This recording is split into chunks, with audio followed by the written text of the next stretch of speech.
Hi, everyone. Hi. Hi. Hi, viewers. Hello. Hello. Thank you so much for joining us today for our game.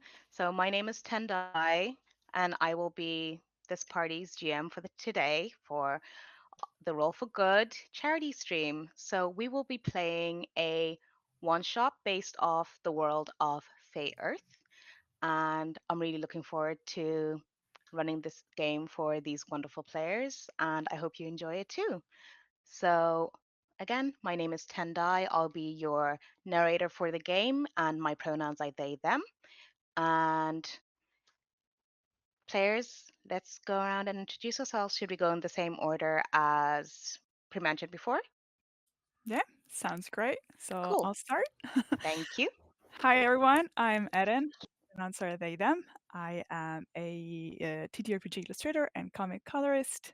You might know me for some work in Critical Role and some just like lots of cool drawings of elves and swords and cool fantasy stuff. And I'm very excited to be here today with this lovely crew. I will be playing Neri, and you'll find more about him very soon. All right. Hi, I am Toto. I've been on Row for Good before, so hello to everyone who's already know me. And yeah, I do art on the side, do lots of illustrations and merchandise, trinkets, and all the fun goods, usually also related to tabletop RPGs. And I can definitely recommend checking out Eren. A T-shirt with Eren's design is on its way to me. So yeah, I'm going to be playing Talia, and I am very excited to hear what you think of them.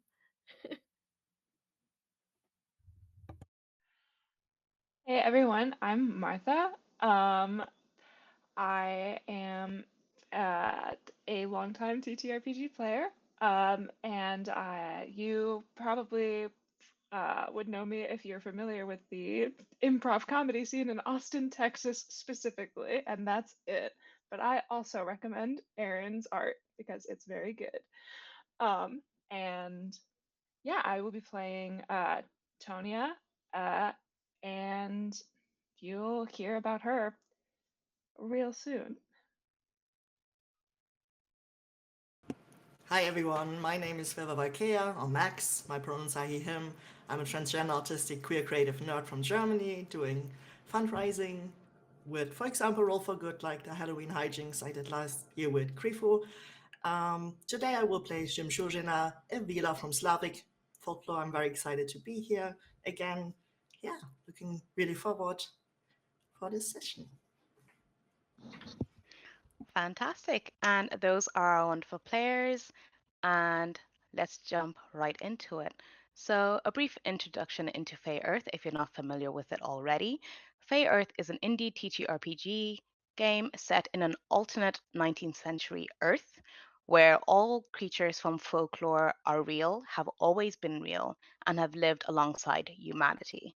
And as a result, magic is a very real force in the world, just as real as the likes of gravity, and while a majority of Fey Earth games take place on alternate Earth, this particular one shot is actually set in the Fey realm itself. So things will be a bit more different than what you could expect from a 19th century Earth.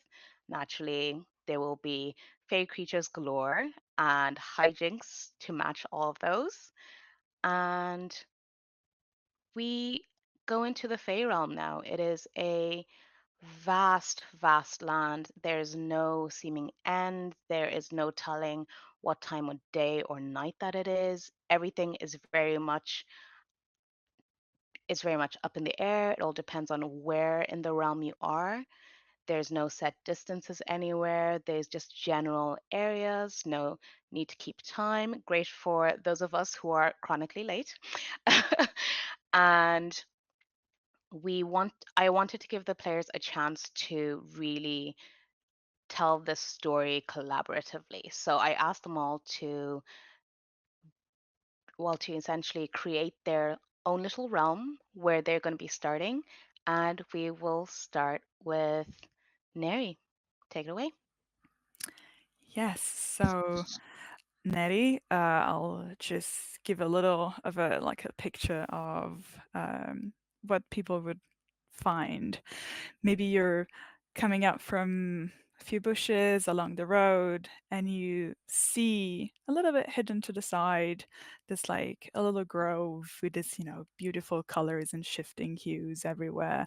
And the middle of this grove, there's what you would probably, if you're familiar with plants and trees in our everyday earth, what would probably look like a little bit with like a walnut tree, but it's definitely twisted and it's incredibly colorful. And walnuts that hang from it are not exactly what you would probably expect. Some would be very colorful, some would be different shapes, and there's lots of little creatures flying around, probably finding refuge and a little bit of rest in the tree. Some are playing hide and seek, and from the street, you probably between the big roots that uh, hug the ground and all the rocks and the little plants that grow from it, um, you see suddenly spark a portal that opens.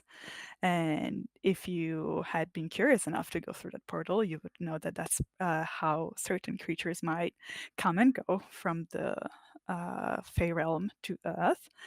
And in this moment, what you see coming up from this shimmering portal that appears is first a set of hands, just these two hands that kind of like pry this portal open, and then coming up out of this opening that is suddenly appearing is first like a big, fluffy, poofy head of hair.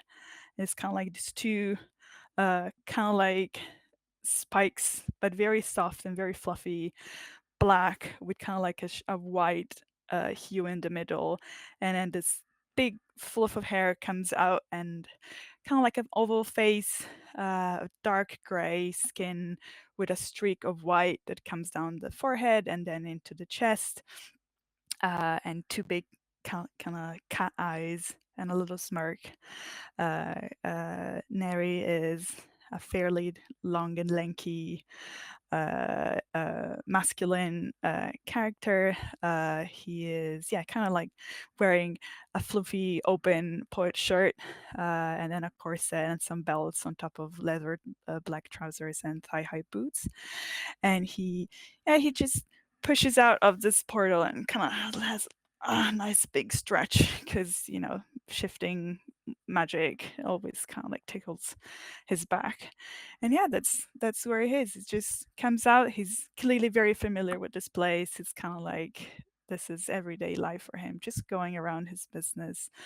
And yeah, he just stretches and looks around, ready for another day and the Fey realm. Perfect. And that leads us to our next character, who is going to be played by Toto. Take it away.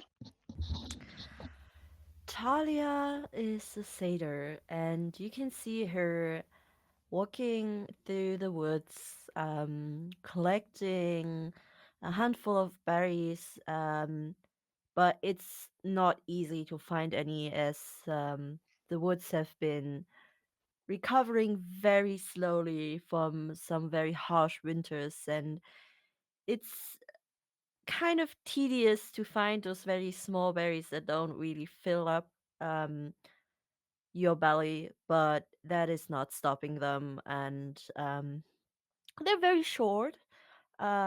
You could say that if you don't look carefully, you might think it is some kind of animal running around the woods. And she's around 145, and yeah, she has big floofy hair, wearing some makeshift flower crown in her hair, which honestly looks like kind of a butchered job, as she's not very good at it. But she believes that it is part of her culture, so she just keeps doing it, even though no one actually tells her to. And she is um excitedly awaiting a visit from a distant um, family member. And yeah, that's about Talia for now. And our family member. Uh, we would pan to a dank, dark basement with like a bunch of like it's essentially a broom closet. There's a bunch of it's like leaky, it's dilapidated, but like you hear like the whirs of machinery a little bit, and you see this you see Tonya, and she's like this like stout like sturdy satyr. Um they have like an apron on with cuffed jeans, cuffed like tight jeans over these like furry goat legs, like painted like edges of hooves, almost as if one would paint a toenail, but it's just one hoof. She's got like big teased curly hair. Um, and she's like shouting up the stairs, and she's like, Jimmy, you were supposed to get bread. You were supposed to get bread, Jimmy. She's like screaming, and kind of like her hand full of things is like falling out. You see like baggies of deli meat just kind of on the floor as she's like collecting them and like going to toss them in the fridge. There was too much in the shipment today. Um, and she kind of goes and like checks off a date on the calendar, and she starts kind of cataloging all of like her little items, and then she looks at a portal, and she shouts up the stairs again, and she goes, "You're gonna need to take care of this place while I'm out of town. I need to know that I can trust this place is in good hands while I'm out of here, because I'm going and I'm not gonna be back and I'm not gonna be checking in. So if you can make sure this place is running smoothly, that would be excellent for me to know." Um, and then deciding that that is a functional goodbye, she turns towards the glittering portal that exists in this basement space, and she leaves her sandwich shop in a seaside town of Oceanport, New Jersey, and heads into the magical realm of the Feywild, or of the Fey realm, and decides to follow through on her plan to visit her distant cousin. Max. Jim Shoujana from a very serene and enchanting lake sanctuary nestled within an ancient forest, and she steps into this lake and disappears for a moment, her body being soaked in the lake, and she swims into the lake deeper and deeper, and then she plops up at a different point, at a river, swimming downstream, her pastel blue hair flowing in the water, her white dress reflecting the moonlight, and she steps onto a riverbank. She plucks plastic from her hair, like, ugh, and her amethyst eyes scan the surroundings. That's disgusting. I really want to find a solution for this. And she tries to find the tree, the walnut tree she heard about. She's wearing a white dress, and with a flick of her fingers, she's trying. Wonderful. Thank you for those lovely introductions. So, we will start first with the cousins who are due a long time reunion, and we'll go from there.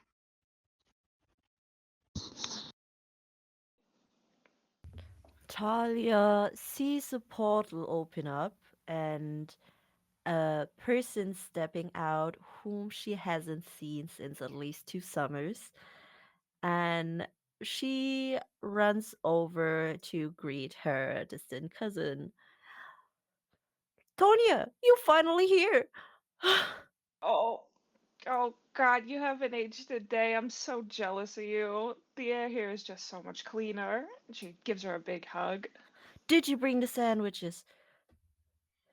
I got well, okay. I got enough supplies to make sandwiches fresh. They don't hold up well when you bring them through the portal. I didn't think it would look good. They get They get soggy. They sog pretty easily. But I'll make you some lunch. Oh, I almost love soggy sandwiches as much as I love non-soggy sandwiches. I'll give him a dunk. I'll give him a dunk for you. Yeah, you don't know. Honestly, we don't get those here. Like sandwiches is not a thing. Mhm. I got Uh, berries. yeah, yeah. This place is big on berries. And you know what? A nice jam on brie. Put that between some bread. Hey, that's something. We can make that work. We don't have an oven. Mm, that is absolutely devastating to hear. We're going to have to do something. We're going to have to do Yeah, something drastic here. yeah. Okay. Well, S- Did you get my message?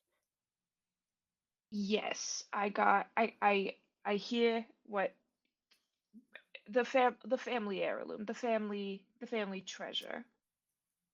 Is there what's the sudden need to find it? Why is everybody kind of scrambling? Do you know? I don't really believe that the Hallon does anything because honestly, we just found it on the sites and it's just like sitting there. But I heard of something else. Like, you know, there's the seed, they say, and Mm, if you if you make a little hole and put in the seed, hmm.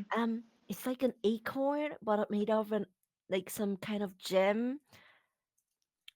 And I Okay. don't really know much about like sparkly things and gems, but you look great in them. Like I saw you wear like those earrings a few years ago. I don't know what happened to them.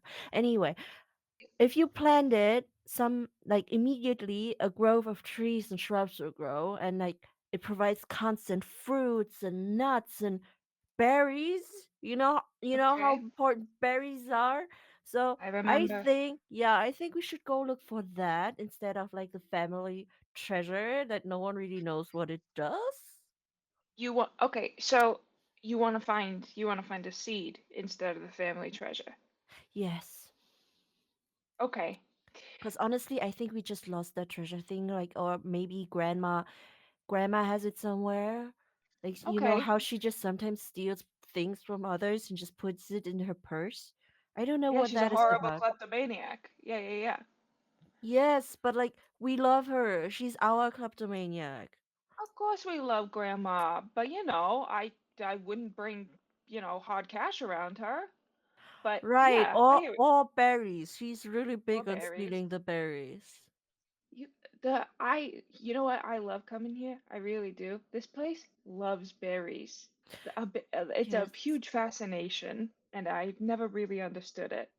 Yes, I mean this is why your side of the family left because there was this whole berry dispute, and when you try to like introduce Mhm. other things, I mean it's a whole thing. Maybe and I mean we still love each other and the family still Of care, but course. don't bring it up.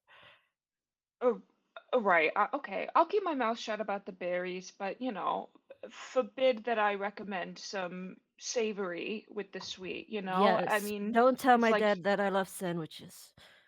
well, I could like, I would never, but I tell get them the that guy some cheese. Get the yeah, man some I cheese. tell them that I go to Jersey to like bring you berries.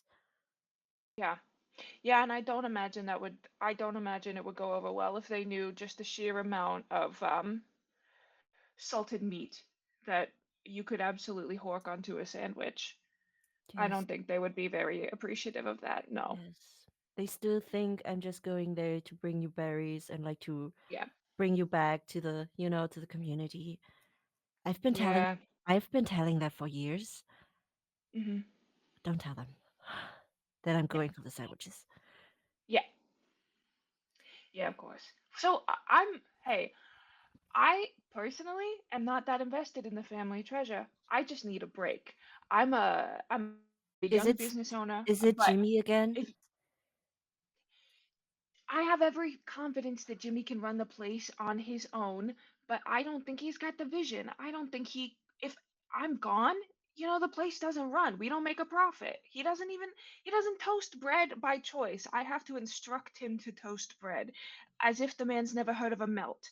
But anyways, I will say this, the family treasure, I know that everybody is kind of invested in finding it and maybe, investing it, turning a profit for the family, kind of bringing us back to the height of wealth. But I'm okay with finding a seed if you're more fascinated with berries. It's really your Yeah. show. Do No, you want it's like it's not just about the berries. The seed also right? makes like nuts, and other Okay. fruits. And I think that would be great for the community. Like Right. maybe they'd be more open to other fruits. I mean, Sure. cheese is, yeah, but It's a fruits, step to they, talk. it's the easiest next step. And like Mm, honestly, looking for the family treasure is kind of I've been doing that, and yeah. everyone's just accusing Grammy. I And could believe Grammy it is was just Grammy. and Grammy just says she didn't do it. And now they wanted to like get into Grammy's cave, but Grammy's like barricaded herself. And honestly, Mm-mm. I also just need a break from the family. I definitely hear that, and Grammy's got an impressive panic room in the cave, so I would not bet money. Yeah, I think she can like hold out for at least half a year in there. Yeah, yeah, we're not going to see her for a while, and if that heirloom's in there, I bet Mm, you any money that she's eating it. maybe. Could be. I can see that. As Yeah. the cousins are walking through this nice, cozy community of other forest dwellers, they're surrounded by this lush community feeling. Like everybody's chatting, people are waving at each other. There's tons of conversation happen on either side. Unfortunately, the vegetation itself isn't as lush as Tonya last remembered it. There is no s- carpeting of moss everywhere. There are no chicken off the forest mushrooms. The trees are not overladen with their fruits. Things are just looking a bit more dry, a bit more brown, less green, but the community spirit is still very much there. And as Talia and Tonya are walking through, there are other members of the community who haven't seen Tonya for quite some time are, just kind of stopping and greeting them much much enthusiasm, saying, "Oh, hello! Look at you! Tonya is dressed in very much not the fashion of the area, in their cut off jeans, their curly hair, everybody's just fascinated and they're like, oh wow, this is great. And Mhm. Tonya is feeling a little bit of pride, being the style icon of this small community where most people don't wear pants. So this is quite a change to everybody, and you have people who would have doted on you when you were a baby, coming up to you saying, "Oh, look at how big you've gotten. How's the business? Is that Jimmy still working with you? Ugh, he can't still be there. He's terrible. He doesn't even know how to like, well, we don't know what you do over there, but I know he doesn't do that right because you're always so frazzled when you come and visit. But please don't stay so far." And they're just chatting and moving. Everything is just moving around you. Like just like a forest would breathe, this is how the community lives. Everybody is just interwoven, separating, and there is just this feeling of love, but at the core there is almost a slight sadness, and there is a worry in that the community is in jeopardy, and you can see it very evidently. The market that is usually overflowing with produce, there aren't as many offerings and you don't see as many stalls as they used to be. So clearly, family businesses have needed to halt what they did. You had your berry pickers who are out of their jobs, and yeah, things are looking a bit grim, a bit dire. And as you're walking closer to your old family, I suppose, complex in a way because the family would all kind of live quite close to each other. You see this aforementioned Grammy's cave that is very much barricaded with, it looks like she grew trees to form an entrance to her cave. And you can see that there's a faint shimmering over those, and you can tell that there is some sort of enchantment at the entrance of this cave. And from within the cave, you hear crashes of pots and pans and some curses being strewn out. And to- Talia and Tonya get to the entrance of Grammy's cave, and you hear silence. You could almost hear a pin drop, and you hear this frantic scrambling, and the door bursts open. And this even tinier than Talia woman, covered in drabs of finery, satin, all fabrics that Tonya themselves would have bought through the portal and gifted their Grammy, who is borderline a hoarder. And earrings upon earrings. There's at least 7 giant hoops hanging off one after the other, hanging from one of her ears. She's got a mixture of rollers in her hair, but also some parts of her hair are teased. And she just throws her arms around you. She's like, "Where have you been? You've been gone far too long. You promised it wouldn't take this long the last time." Grammy, you know how hard it is to get a day off? I mean, I work, I support myself. But you're working too hard. Look at you, you stick and bones. And what is this? It's such a rough fabric. It's blue, blue. Is that the color blue? Look at it. It is. It's is it woven? And Grammy's Grammy, the cake they call it jeans. It's jeans. jeans, it's denim, Grammy. Denim. You know there are much softer fabrics out there. And like look at you, skin and bones. Just come in, come in, come in. She like grabs both of you and like ushers you into the cave and starts and actually heats up this slab of stone using her own magic. And she looks over her shoulder and she kind of sniffs in your direction. It's like, I know what you have in that bag of yours. Berries. And then It's kind of potters away to let you to catch up and make your sandwiches. Even though Talia believes Granny has no clue, Granny knows everything. Grannies always know everything. And as the family are reunited, because there are plenty more who will be swinging by Grammy's cave now that she left the door actually open, we will go towards a wonderful Eren.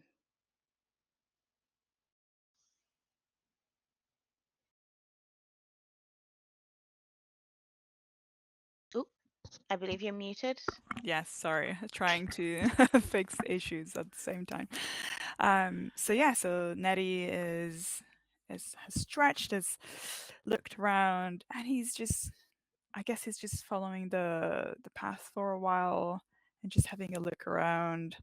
Um, he's a, I forgot to say earlier, so he's a estrego, which is basically kind of like a witch, and he's just he mostly spends his time uh kind of like casually going around and enjoying nature. Sometimes he helps the people in on Earth with their tasks, but always very sneakily. He doesn't like to be noticed, and definitely doesn't want any undesired attention to fall upon him. Um, he even if he's always trying to give the impression that he's very lighthearted, he's not too bothered with anything that surrounds him. But to probably someone who's a bit more of an attentive viewer, you might notice sometimes that maybe he's just strolling around, then he takes a couple steps back and checks again a few like there's a rock that seems to be hiding something, or it's kind of like it doesn't even do it intentionally, but like he always has this little hint that he's trying not to care, but maybe he's caring about something. He just doesn't want to give it away.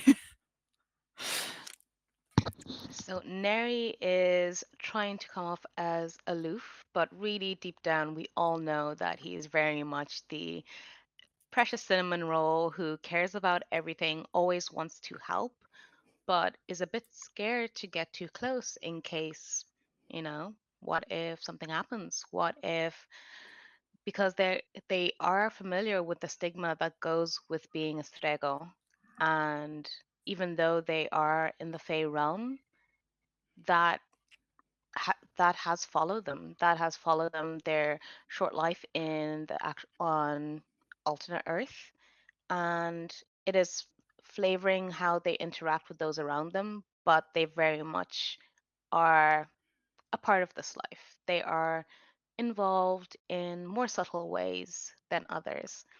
And as they walk through and move through their land, you can hear almost like this slight creaking that comes from a lantern attached to their waistband. And you'd think, why would someone walk around with a massive lantern and how can they do so? But Neri does so with effortless grace as they just pass through. It is an almost like soothing white noise where it's just like that gentle kind of creak, almost like the creak of a swing that's in a playground or in a lovely beloved forest.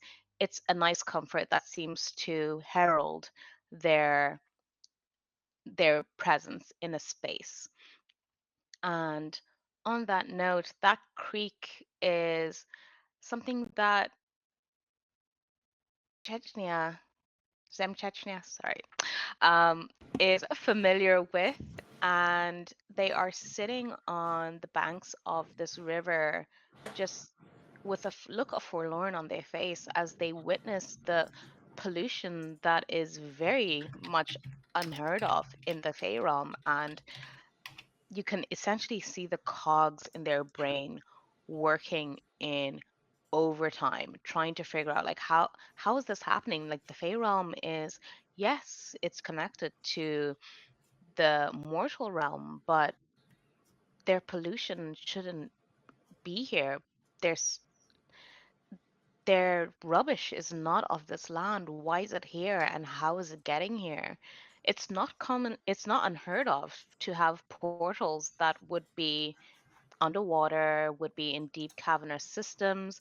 Not every portal is in a very convenient place because different types of Fae have different needs. So this is something that they want to figure out. This is something that they need to figure out because they care so much about their waterways, and they know that water for everyone, both mortals and Fae alike, is a very, very valuable resource. And as they try thinking about what to do in this realm, they start assessing all of this pollution. Like, what does it feel like? What does it look like? What does it even sound like? Because for a lot of people, they would not know what pollution is. So they might take these things. For example, Grammy, she might take these things and think they're great little treasures, but really it's an old packet of crisps, you know? So Jim Chachnya is just wandering around trying to figure out what can I do? How can I make this better? And how can I heal the land? Because this is not of our own making. This is there's something wrong. Just like the bounty is was not as good as it usually is, which was unheard of before, and the waterways are now polluted. And what is happening in the Fey realm, and what can this party do to resolve this? And as the day kind of goes on, you have the different party members going about their lives. The family reunion has gone off without any issues. There's been many meals consumed, far too many meals. Probably if you ask Tonya, who's very used to eating 1 square meal a day on their feet in the back of the sandwich shop. And Talia, on the other hand, is reveling in all of this to get a chance to, talk to family members that they, even though they live quite close to them, they don't really see each other because, like they said, there is a bit of a family rift there. And for them, having everybody together and having a harmony in their community is so important to them because that is who they are in their essence. And Neri is going through and he's seeing this odd this odd behavior from the people. Usually, while they look after each other, they tend to each other. Yes, there are some groups of Fae who tend to stick to their own, is nature of some creatures. He's noticing that some of these other Fae are now being a bit more reserved in their behaviors, which is very unlike them. And as he's passing through, he's overhearing whispers of, oh, there's like s- one of the guardians is unhappy. The guardian is unhappy. If the guardians are unhappy, then we're all in for a bad time. The last time this happened was eons ago. And they're like really hushed whispers. And as Neri kind of glides gracefully closer, conversation is stopping.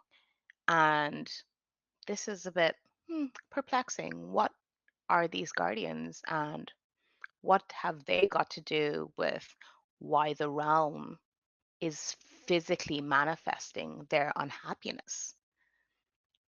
And as the party members kind of they try and they settle in different places. You have Tonya and Talia who are sharing their room. Vila has found themselves a nice clean space to lie. It's a gorgeous pond with a lovely bubbling brook beside it. And also there's like natural flora and fauna, and it seems to have been saved from a majority of the pollution. And they take this as a space to rest for a wee while to replenish their energy because they've been trying to clean as much as they can, but there's only so little one Vila can do. And then we then wake up in the morning with the party and they have this sense of urgency.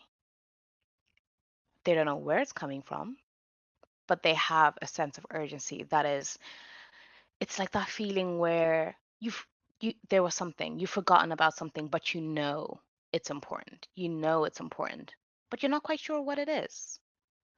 Like, is it a thing? Is it a place? What is it? And they're all gripped with this. I need to go. We need to go. We need to do something. They have no idea what it is. And this feeling isn't unheard of in the Fae realm. It is mystical, magical, and mercurial. Most of the time, you start walking with the intention of going somewhere and you end up somewhere completely different. But surprisingly or unsurprisingly, that is the place you were supposed to go. And the different party members are on their own journeys. You have a whole sack of sandwiches for the journey for Talia and Tonya. You have Shimshatnya, who is swimming gracefully through these waterways. Obviously, they were born for it, but the grace in which they're doing so, it puts it puts anyone to shame. They are fluid, just like the water that they're swimming through. They are dancing through the streams, gliding through the tides, and they're flowing with the currents, and their hair is rippling around them, and they're just letting themselves being carried down this river. And Nettie is just emerging from yet another tree, and they're faced with a bit of a conundrum. They are very sure when they got into this tree last night that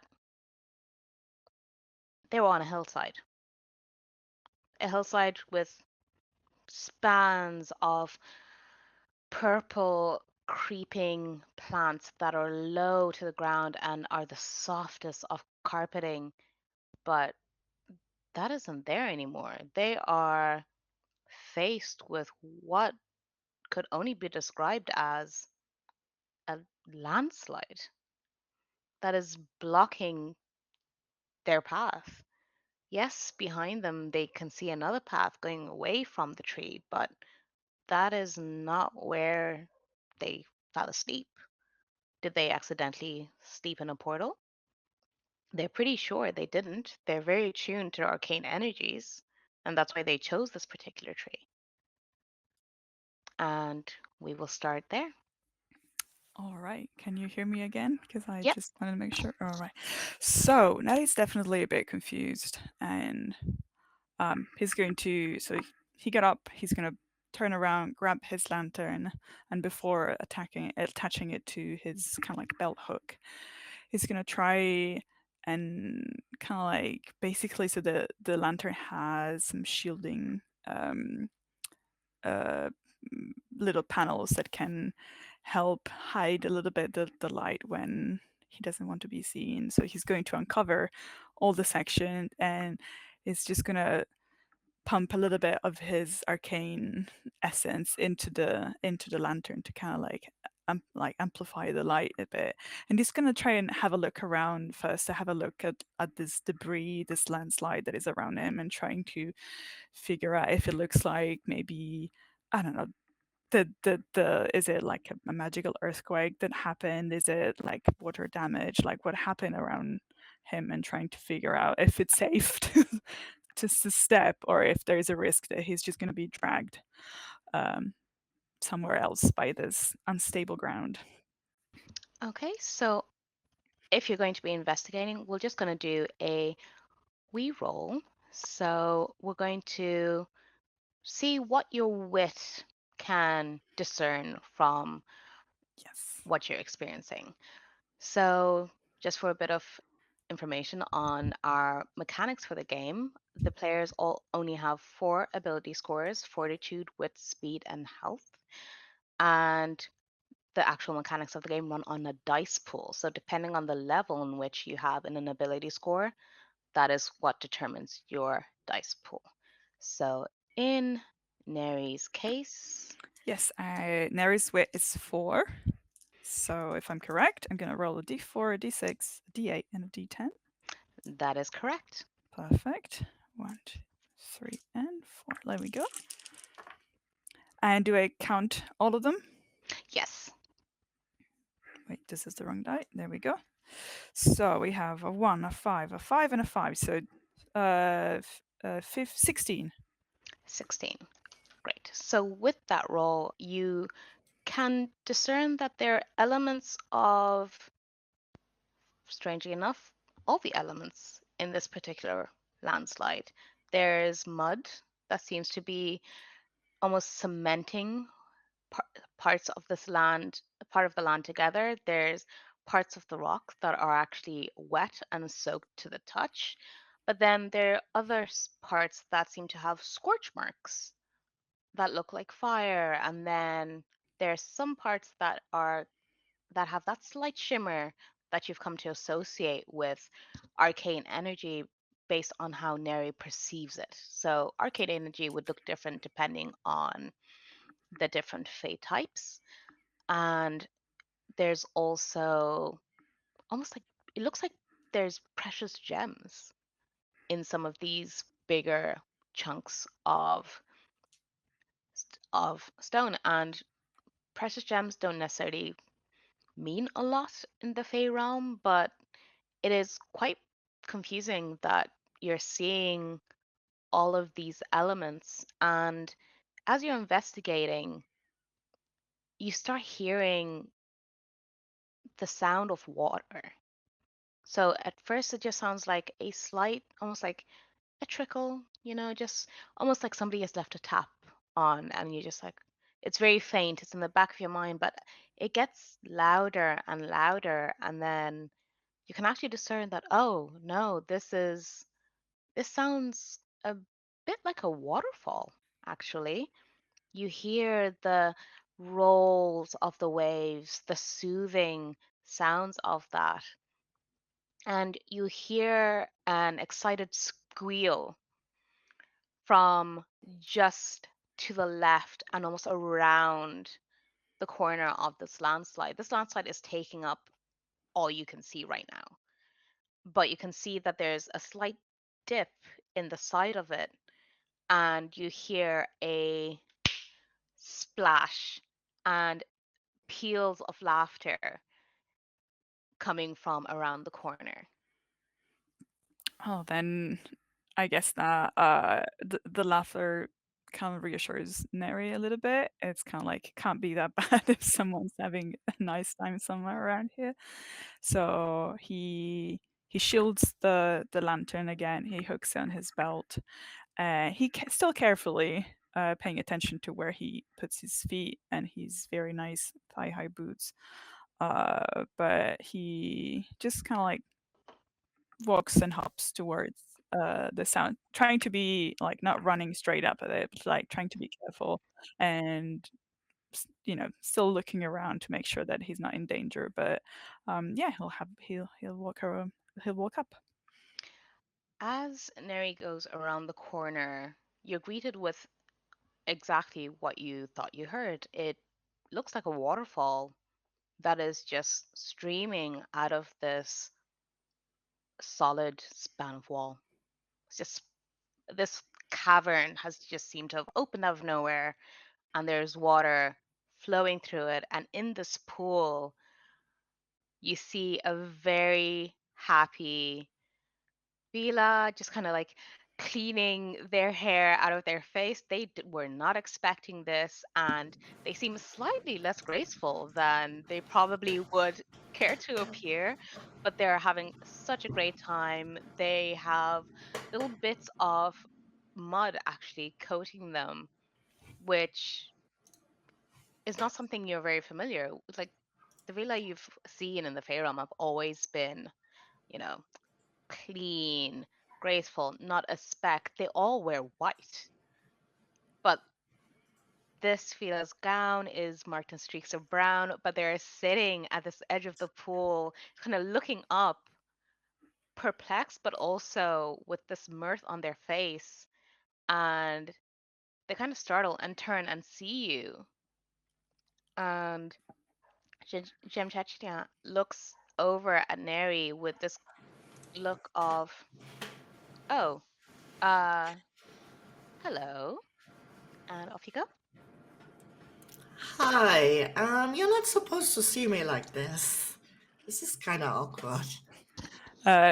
Nettie will kind of like turn around and put a hand. It's like, my apologies. I did not mean to interrupt. I'm not exactly sure where I am. I don't remember falling asleep where I woke up, but I we're here now. That's not the most unheard of things around these parts. But yeah, I didn't mean to intrude. And it just keeps kind of like looking sideways, but like trying to have a friendly conversation. Yeah, let me just like fix this.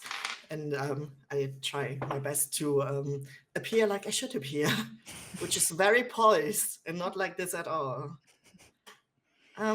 What are you doing here? Oh, well, honestly, I'm not exactly sure either. I just woke up and I came out of a tree with a sense of urgency and need to find things out, but I don't exactly know what I'm supposed to find out. But I guess that's what I am going to find out. Um, anyway, yeah, I guess I'm just not very familiar with the surroundings, but maybe are you from around here? Is this your pond? Um, I'm not even sure. Everything is a little bit confusing at the moment. I try to hide away bag, like a small leather pouch of sugar that I've been indulging on while I was playing in the mud. Um, yeah, but like, yeah, everything feels a little bit weird right now. So, yeah, maybe I can help you with something. Uh, sure. Well, I mean, I guess are you familiar with this river? Do you know which direction it leads? Because I guess I'm not too opposed on to being somewhere that I'm not familiar with, but I guess that I have this kind of like sense of having to do something, but uh, Uh, other than being lost at the moment, I'm not sure what else I can do. I mean, you could just try and start walking. There you will get somewhere. Everything Yes, changes all the time here anyway. that is very fair. Yeah, that's what I was inquiring about the river. Just knowing if it was you know going to somewhere or going to nowhere. I guess that would be a start. But yeah, I mean, um, I guess I can just follow the shore and see where it leads me. Yeah, I mean, do you mind if I come along? Because everything feels a little. I feel a little lost. I'm not gonna lie. Oh, I would love some company. Absolutely. My name is Neri, by the way. It is a pleasure to meet you. Nice to meet you, Neri. My name is Tim Georgina. Yeah, Pleasure, Jim Shoshina. please forget how you met me. That's not. That's very yeah, you shouldn't. I think that no worries. Absolutely. I also just woke up and he kind of like fixes his poofy hair and kind of like his strands of hair in the middle. So and it like fixes his shirt. So there. I think we are all allowed a little bit of grace when we wake up or when we fall down a waterfall. I So, hope I didn't fall down that waterfall. Jamchachna and Neri take a minute to kind of fix themselves up, like try to puff the fluffy hair to, clean their clean gown, which is pristine again. So it didn't take much effort. They're polished, their hair is slicked down, they look like they just walked off the cover of a magazine. They both of them look insanely great, but they're taking a minute to just preen themselves a little bit and almost find a bit of comfort in something that they're used to, which is how they look, especially when things are a bit turned around for them. They're taking this moment to ground themselves and also process that, okay, this is a brand new person, a complete stranger, and we both have the same feeling, which is strange. And Jemtechnia tries to think of stories that they would have heard from the elders in their community of times when members just disappeared for spans of time without notice, which wouldn't have been the most unheard of, but it still would have been quite strange, especially if these villa had family of their own, they had spouses, they had partners, they had children and then they just had to leave. They just had to leave and they were gone for however long, and then they'd turn up suddenly again. And they spoke of this journey that they had to embark on. And as they're sitting with that feeling and they're feeling a little bit uneasy, they hear this very strange sounding voice, this accent that is not really heard in the Fey realm. It is very unlike anything they've heard before, in fact. And there's two voices, one in this very strong sounding voice, the other that is a bit more soft spoken, and you can just hear the snapping of twigs and talks of, "Uh, that was my sandwich. I made that sandwich for me and you ate it." And a voice saying, "Eh, but you gave me the plate with the sandwiches, so I thought you were giving me the plate with the sandwiches. So I ate the sandwiches. And out of a small section of that waterfall, you just see there's quite a few shrubs. It looks like this is its own little sort of ecosystem. And then two satyrs just kind of like burst out of there, and one is dressed in clothes you've never really seen before, and you don't know what to do with all of this information, and you're just like, uh, okay, logically, you can, both of you are saying, well, I know what a satyr looks like. These are satyrs, but one is a satyr that I'm used to seeing in this realm, and the other, I don't know how to do this. And both Neri and Jamchachna are standing there just staring at these two, looking effortlessly gorgeous. So they look like they're literally having in the middle of a photo shoot. There's long hair, like kind of looks of confusion, but also poise as Tonya and Talia just kind of step into this weird sort of like weird waterfall landslide area, and Talia's like, this is not what this looks like. I've never been lost. Never. You know my sense of direction. My sense of direction is excellent at all times. I've never gone lost in the Fey realm. That's why I'm the one they send to get the berries, because I know where to get the best berries. And this is not where you get the berries. They should be groves here. Groves, yes, the groves aren't bearing fruit, but there should be groves here. Not this. Up here?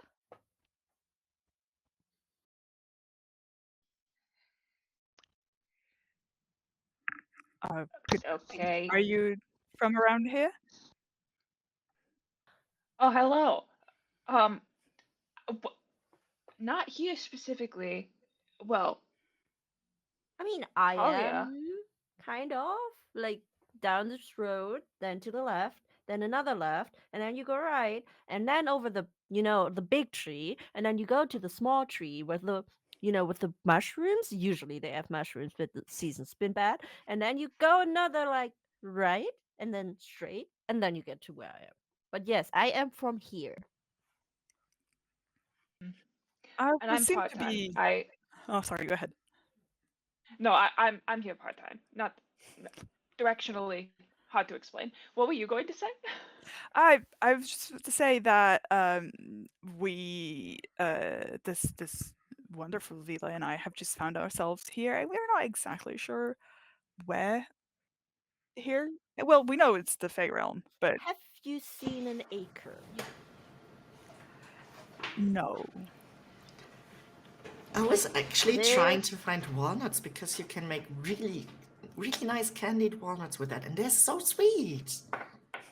Okay, yeah, walnuts are great, but I'm looking As for an well. acorn, but it's not like it's made of out of like a gem, like almost like her earrings. Tonya, show them their earrings. Yeah, Yeah, yeah, yeah. Like these, like yeah, these it's like dazzling, effervescent, beautiful gem, something mhm, such like this. like greenish. It's hmm, a magical acorn, Yeah. perchance. Okay, now this is also a question for the two of you. Okay, I we woke up with a very similar feeling of dread and urgency and a frantic energy. I thought it was perhaps because I forgot to order bagels for my shop. I was wrong. I would never forget to order bagels for the shop. That said, I still have this feeling of impending doom and anxiety. You two just woke up here. I feel like something is going on. Are you experiencing a similar feeling of dread and anxiety and frantic I usually vibes? only have that at a certain time of the year, but it is not that time, so this is not normal. And that is, Yes. he he puts up he's got very kind of like long, spindly arms and fingers, and he just like dread, frantic feeling. Uh, yes. I think that does match what I woke up with. I'm not exactly the type to wake up with that kind of feeling, so if you're looking for a way to solve that, I'd be happy to to lend a hand. We were actually Oh, already trying to figure out if there was something that we could do about that. So we're happy, I guess. At least I don't want Okay. to speak for both of us, but I'd be happy to the more the merrier. You know, actually, the other side of my family is usually the one that instills dread in people. So for me to feel this, it's dread makes sense. I haven't considered. I thought it was more lost and confused and overwhelmed, but dread sums it up quite nicely. It's strange. It feels kind of like the environment itself is like kind of pushing in on you. It feels like the walls are closing in, but there's no walls here. Uh, well, The I walls in your shop are I am so. I bought the building because it gets a lot of natural light. Okay, the walls pretty close I'm together. not I saying know, walls are bad, it's just like everything else is so right? open here. So see, being in your shop just feels kind of claustrophobic, but I do it because the sandwiches are really good. hmm hmm And thank you for saying so. Well, I think that it would be absolutely wonderful to travel together. I am Tonia. Nice to meet you. This is my cousin. Very I'm nice to meet Talia. you. You two look like you. Yes, it's Talia. You two look like you should be on magazine covers. You're so gorgeous. I can't believe it. Right? Even though Yeah. even though she said she like feels dread and like lost and panic, how does she look so good? I know it's absolutely unfair, but very fortunate for the two of you. Like, I always thought that you were the best looking person I know because you like dress so well, but look at her. It takes a lot of effort. It takes a lot of effort. This looks very natural. Does it? Does it take a lot of effort? Oh, now you're being rude. Absolutely. the shade. So as these introductions are happening, I think Talia's we're looking all fine. oh yeah, you all look great, and Talia's ears just kind of I perk stick up. in my hair. Yeah, like perk up, and she starts kind of like moving, just kind of like moving around, like she's almost looking for something, but she's not looking down as if she lost something. She's kind of like looking around, and Tonya, you would be used to seeing like members of your family track in a very similar way when they're following a particular path. They kind of get this, they're like, oh, where am I going? Almost as if they're acting as their own sort of compass.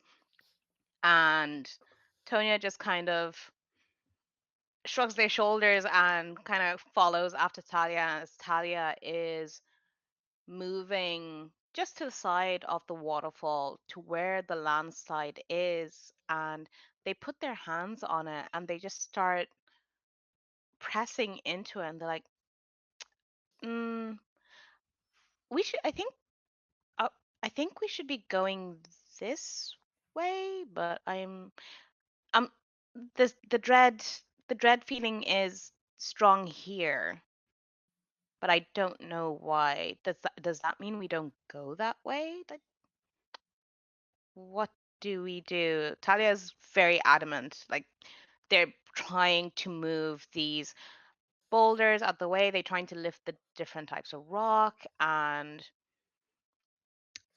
yeah. Should I lick the stone? Do you want to? I would trust that instinct. Right? Usually, when you're unsure, you should lick stones. That's what they teach you. In this family, we trust taste above all else. Yes. If it if it tastes right, we should go this way. If it tastes wrong, we probably should go the other. It only tastes right if it Mhm. tastes sweet. Like berries. Yes. I'm Like gonna some lick. berries. I'm gonna lick the stone. Okay, I will need you to roll. We'll go for fortitude, please. All right. I have a 4 on fortitude, so I get Mm-hmm. to roll 1d4, 1d6, 1d8, and 1d10 Uh-huh. on 2, 3, 4. I got very spiky dice. They hurt me, and I love them. Oh, I love sharp dice. They're like my favorites. Yes. This doesn't look too bad. So this is 11, 12. Mm-hmm. Perfect. So you pick up this, it's quite a chunk of stone, and you just pick it up, and the others are kind of looking on in a bit of horror and fascination as you confidently give this big stone a solid lick. I'm a goat. What do you expect? A solid lick, and Neri looks at Jamchetna and with this look of, okay, this is happening. Okay. And Mm, Talia kind of like smacks their lips a little bit, letting the taste kind of coat their tongue, and you can see they're standing there and with a really pensive look on their face, like really mulling it over as if they're a sommelier with a glass of wine. They're just, they're tasting all the notes of the dirt and the dust. They're just rolling it around in their mouth. not as good Uh, as your sandwich. Mm, and they are getting a hint of, it's a hint of tang, like a slight hint of sourness, but it's followed up with this delicate sweetness that pairs really, really well. And like they are a satyr, they have eaten things that probably shouldn't be eaten, but they've always been like, it's their people can eat pretty much anything they want. And this flavor combination is, it's interesting to them. And they lick the stone again. Tonya, you should lick this. Okay, hang on, try this. I put a little bit of mustard on the stone. Try it That's again. what was missing. Mm-hmm. Take Mm-hmm. another taste. Mm-hmm. Yeah. Maybe. No. No. The other way. Not mustard, not mustard. No. No. Okay. Mm-mm. Okay. Ketchup? Oh no. Mm-mm. You know, like when you have this berry that isn't just quite ripe yet, so it's a little sour, but it is Mm, also sweet. And this would go great maybe with just the cheese. oil. Okay, all right. I open my little bag. Wait, what were we doing? Provolone. Why was I licking this? I think Are we we were going the trying right way? to figure out, yeah, if this is the right way Yeah. to Oh, go. right. Sorry. Sometimes when I lick things, I forget. I can understand that. And with that, Tonia, I need you to roll wit for me, please. Ah, we have a wit of 4.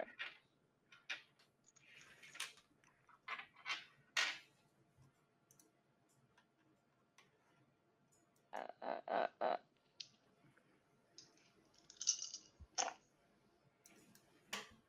4, 6, 9, 16. Oh, 16. damn. Perfect. So with that roll, you're able to figure out that because there were such complex tastes based on Talia licking the stone, that this is the right way. If it wasn't the right way, it would just taste like dirt. It would taste like dirt. There'd be no undertones to it. There'd be no sweetness. The fact that Talia compared it to eating a berry that wasn't ripe, you're like, something is cooking here. And you, Talia's still standing there, like trying to figure out why they did this in the first place. And you turn to Neri and Chamchacha and you're like, yeah, no, that is essentially where we should be going. And we're Uh, looking at a wall of stone, or is it open? so you're looking at a landslide. So it's not just solid stone. There are massive boulders, there are small ones, but they all are in this long span.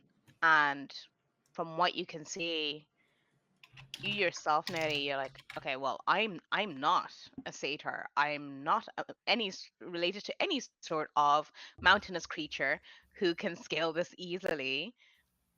But if this is the way that you're feeling the sense of dread pulling you, and it feels like a tether, almost like an umbilical cord tether. You feel it in like where your belly button would be. You're feeling a pull right there, and it's pulling you that way.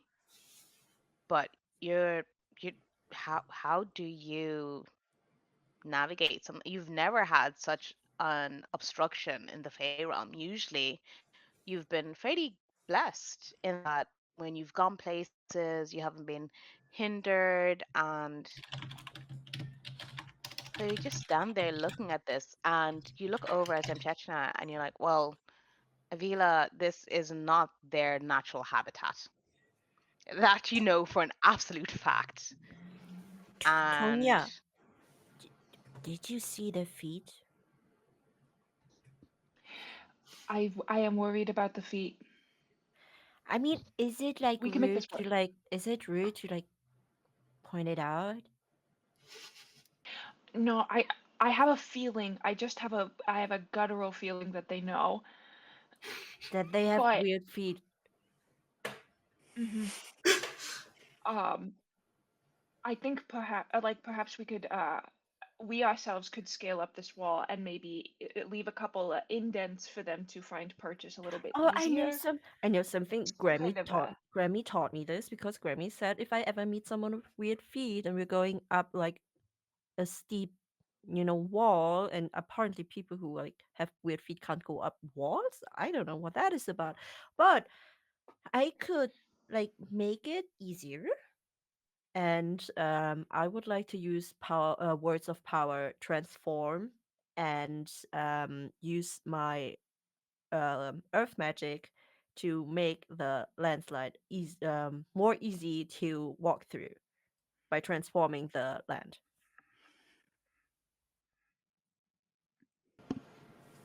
I don't hear you. I Should think you're muted. I? sorry, I forgot to bring it down. So Talia, I'd like you to describe what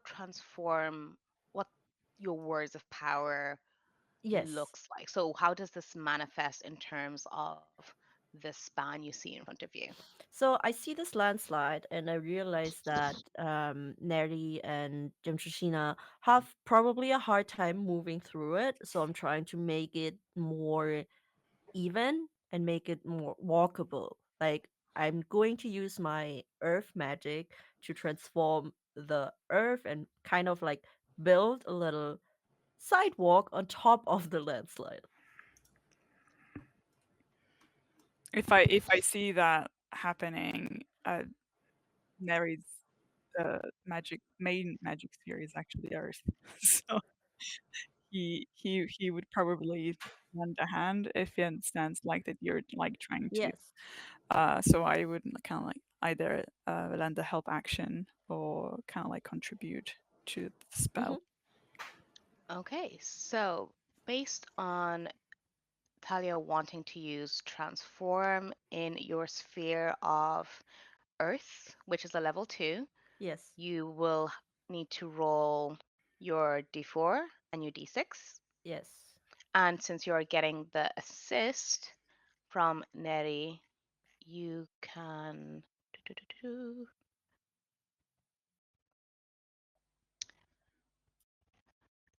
And Neri, remind me how high your I have a 3 level in is in Earth. Earth. You have a 3. So out of your rolls of your d4, d6, and your d8, your highest roll will then be added to Talia's. All right. Okay, cool. So I'm gonna roll a d6 and a d4. Yes.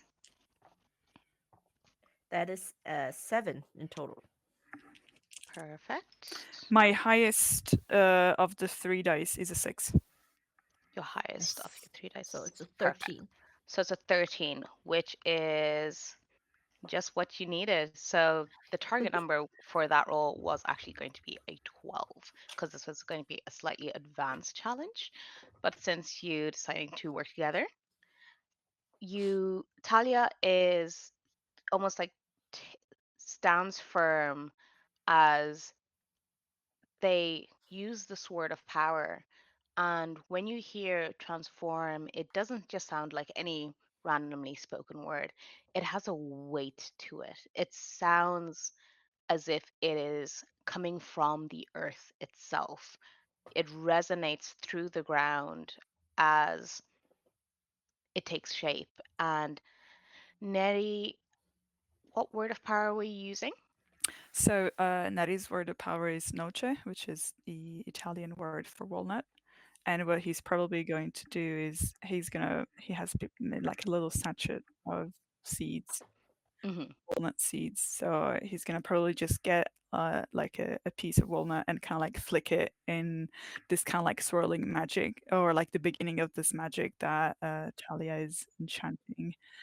And basically the seed is going to sprout and help Talia's magic, and I'm not sure like what shape it takes for them, but basically kind of like these roots and branches that immediately sprout from the seed are going to kind of like help Talia's magic um, in their endeavor. Fantastic. So Talia, what does the end result of your transform look like? It is kind of like if you think of the Wizard of Oz, just like a little checkered walking pathway through this weird landslide, and Hmm. it's like I saw this when I was in Jersey once in a really like in one of your boxes that moves.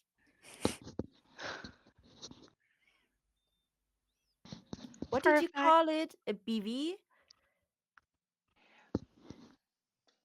So close. Television, but no, this is television, perfect. This is yeah. I see exactly. right? So can I be the Yeah. It's lion? oh sure. Absolutely. Absolutely see that for you. Right? Me too. Yeah. So Hmm. Yeah. this path looks like golden bricks, just kind of working their way up this cliff, this what looked fairly sheer, like straight up, but obviously had texture. There seems to be a nice, easy path sort of carved in, almost like a series of golden steps that are being held up by these roots of they look like they'd be young sapling walnut trees, but they also look fairly sturdy, like they've been around for decades, really. But hey, that is the magic of the Fey realm, and it's quite gorgeous, to be honest. It is beautiful. The roots almost look like the finest of filigree in gorgeous shades of green and brown, and these golden steps make it so much easier for Neri and Chechnya to work their way up. And Talia naturally is like, okay, it is my magic. I will want to test it out first. And they would have been happier just, climbing up on any of those boulders, but they want to make sure that it is sturdy. And they lead the way up this golden staircase. I make little steps in my hoofs, and you just can hear the hoofs clanking like tuk tuk tuk. And she looks around and sees the walnut, the roots, and she's like, "Oh, it smells like walnut. Maybe it's was this you? Because I'm pretty sure my magic doesn't smell like walnuts." Yes, I just thought it'd be nice to lend a hand, since it looks like we are collaborating in this little trip of ours. So uh, why not? And probably there is like a little bit of the roots that kind of like go towards the shore of the pond, kind of making a little kind of like pool steps for Can you also Jemima like if make he wants to actual use them walnuts? to follow us.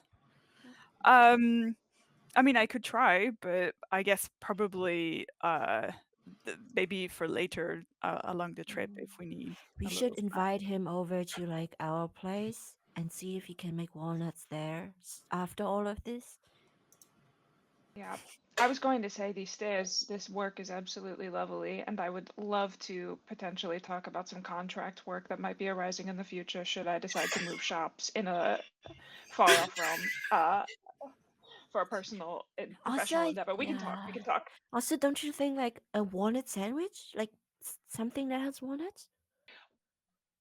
I'm Walnuts telling you, sounds candied walnuts. lovely. Candied walnuts is what I was thinking. Something sweet, but also with like just a hint of savory. It's a work in progress. It's, we're conceptualizing here. We're dreaming big. I mean, I know this is like unheard of. Don't tell anyone at home that I said this, but candied walnuts and goat cheese. Don't say it. Don't tell anyone I said that. Okay. I personally, goat cheese, never been on my menu. I feel a little bit weird about it, but I I take know, your word right? and will I will perhaps try it someday. I just really want to try it. I would never judge you. I would never judge you for trying goat cheese. But that said, freaks me out. Yeah, Spooks me a little bit. you're not wrong.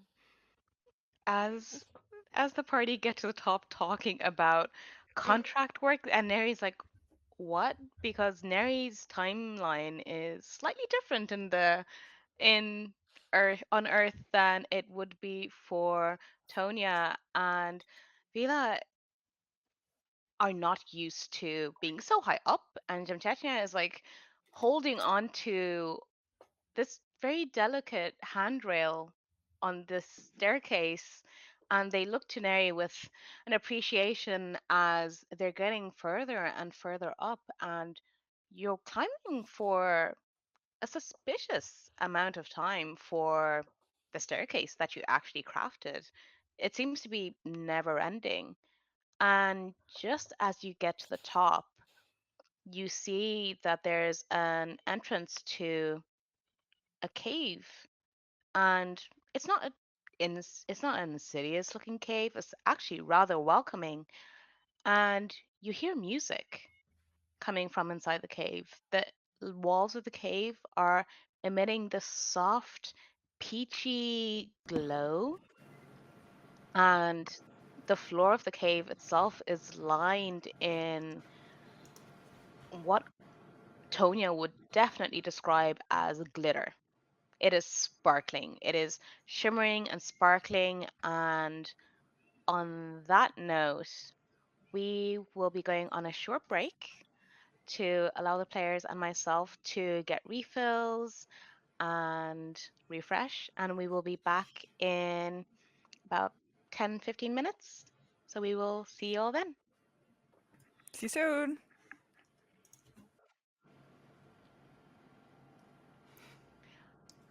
Hi, audience, and thank you for joining us and for sticking around while we had our much needed break. So, if you joined just before we went on our break or you joined during our break, just to give you a bit of a recap, our party have just navigated their first obstacle, which was a terrain challenge in which they managed to find a way in which everybody could safely traverse this landslide, and they were climbing for quite a suspicious amount of time considering the staircase that they built was maybe a few meters high. They were climbing for quite a few minutes, just going. The staircase never seemed to end, and when they got to the top, they were faced with this cave. Very welcoming cave with peachy bioluminescence. There's music coming from it, and that is where we left our party. So we go back to the Fey realm, and the party are standing on what looks essentially like the landing of a staircase. It's quite a nice sort of comfortable landing pad. It is the ground itself is glittering, like actually glittering with what looks like little fragments of the different shades, like there's white, there's yellow, orange, blue, purples, and it just looks riveting. It's actually, if you are like me and you see something shiny, you'd be transfixed. Like it is beautiful, and this cave entrance is very welcoming in itself. The music that's playing is, it's really kind of tugging at you all. You're like, oh, it's really calling to you. It's calling towards you. And I would like all party members to make fortitude rolls, please. And I will use one of my incentives.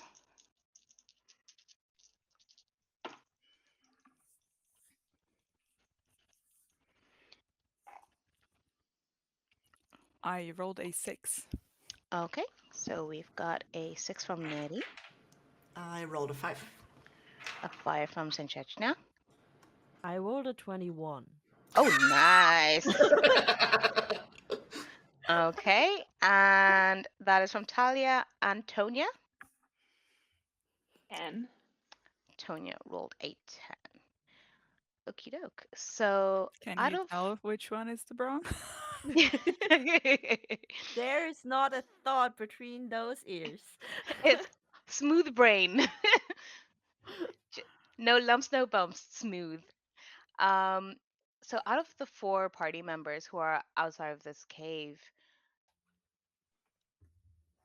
Jem, Chechnya, and Neri are like transfixed with this floor, first of all. They're just staring at it. Tonya is like their ears are flicking at the sounds that are coming out of this cave, and almost as one, those three party members just start kind of walking towards the entrance of this cave. And it's not like they're being dragged, they actually look like they're wistfully, willingly going into this cave system. And Talia is just standing there watching this happen. Like they're not feeling any pull. They're like, yes, the ground is pretty. It's very, very nice. I'm sure Grammy could steal it if she wanted to, but aside from that, there's nothing pulling them the way the others seem to be going in. How does Talia react to this? Oi, where you going? Hello? Nobody responds to you. Are you Tonya? Are you okay? Tonya is bopping away to some sick beats. Just yes, the hands are going, head curls are bouncing, and they're in a zone. Mm.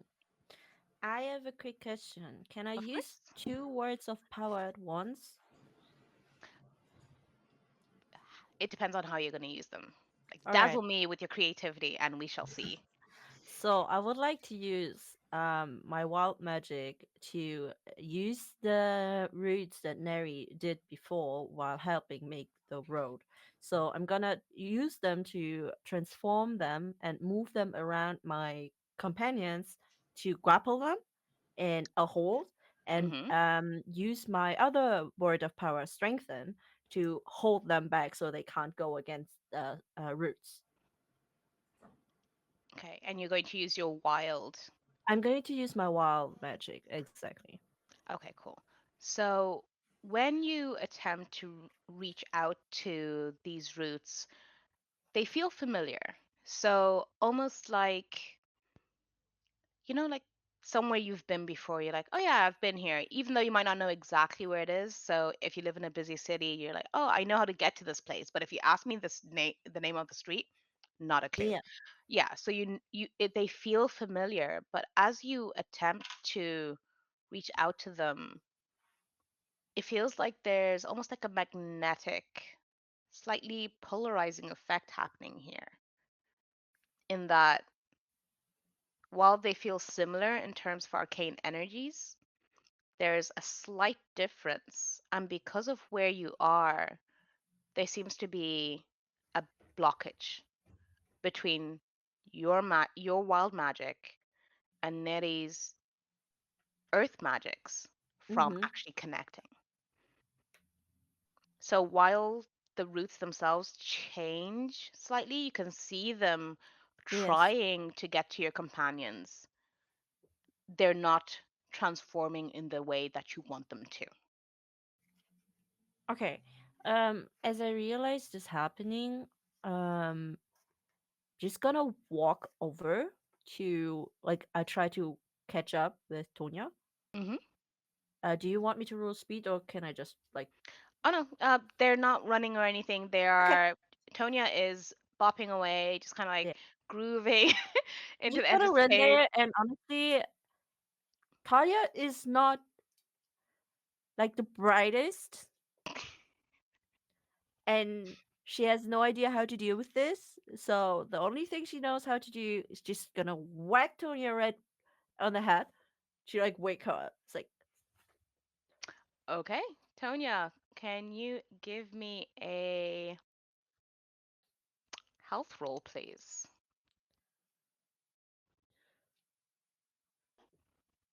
This is how I go down. this is how we play It's cousins. KO. This is how cousins play. We just whack each other. That is true. Yes. Yeah.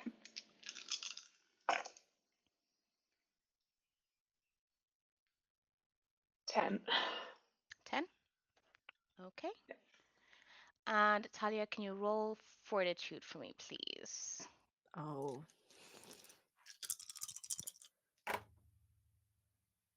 Oh, you're not gonna like this. I rolled way too good. This is cock. Oh no. I already feel sorry actually. Uh, 10, 22. 22. Great. So Tonya is feels like they've essentially been hit with a shovel to the face. Just, they just kind of stumble as if they were physically hit with a brick wall. Just stop right in their tracks. And if they could, they would see little tiny birds just kind of flying around their head, like sparkles. And they just stand there and they shake their head. And as I smack Tonya, I'm like, wake up! Jimmy forgot the bread!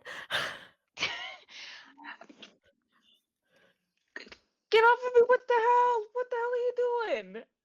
And Why? I didn't know how to wake you up because you were walking really weird, and I thought like the last time something like this happened, where we were like having like a conversation and we didn't listen to each other, we would just slap each other. That worked then, and I thought it would work again.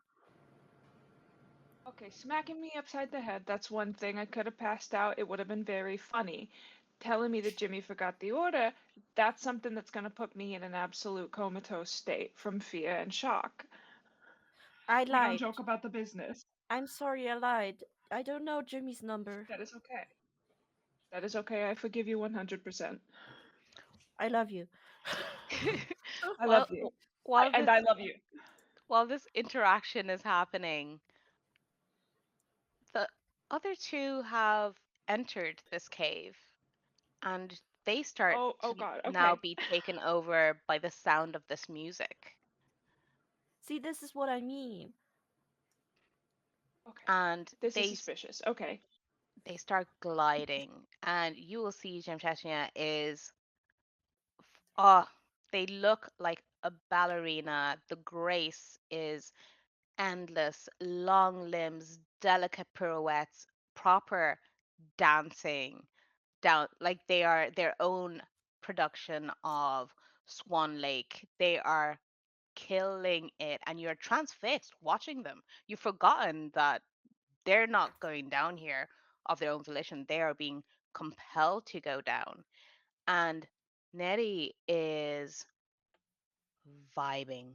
They are watching this performance and they themselves are feeling this almost like this drumming, this very ancestral witch magic that is just coursing through them, and they can hear it in the music. They are familiar with the sounds of drumming circles, and they're hearing Italian and it sounds like home. And dancing at celebrations is something that would have been done in their family and everywhere from where they were from. And they, in their own right, are putting on a magnificent show. They are bending, moving. They are the personification of witch magic themselves. And Tonya and Talia are just bamboozled, just looking at. They don't know, they don't want to stop this. It is beautiful. You should get them for some ads. And I'll need Tonya and Talia to roll again for fortitude, please. It's my best roll.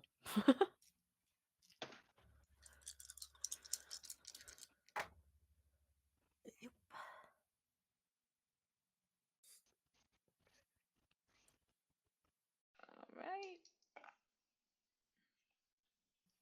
22. 4. 22 and 4. Tonya once again succumbs to this No, no, no, no, no, allure. no, no, no. Oh. And at this point, you've all kind of like taken a few steps towards the cave entrance.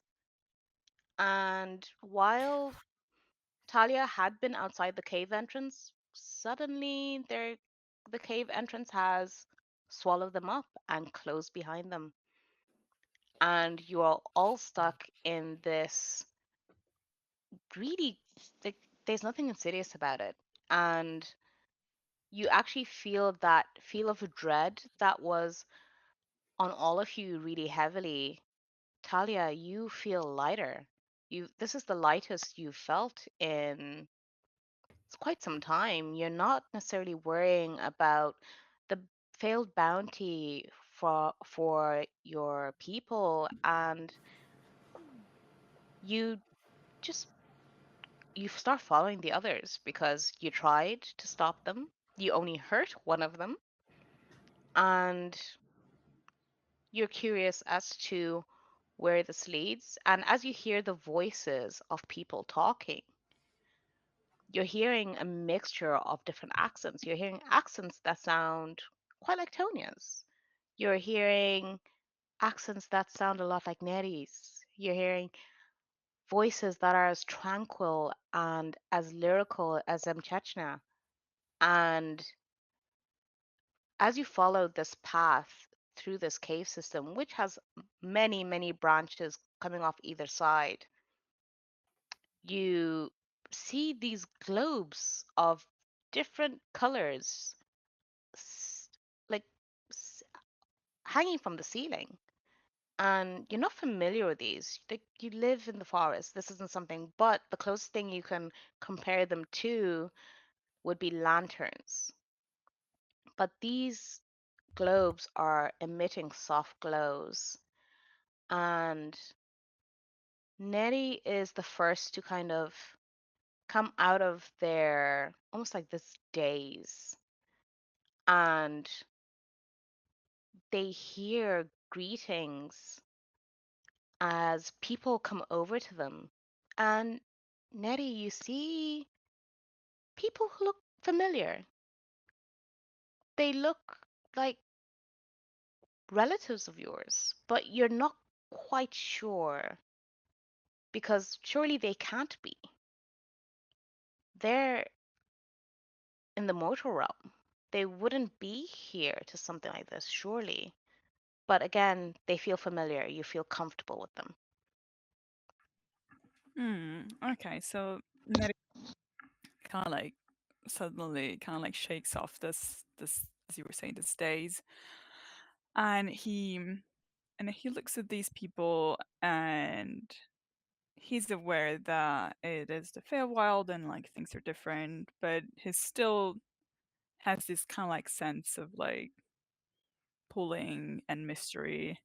And even though he would like to think that it's all fine and we can all dance together and have a nice time, he has a feeling that there's something under this, especially with these people who are not supposed to be here at all.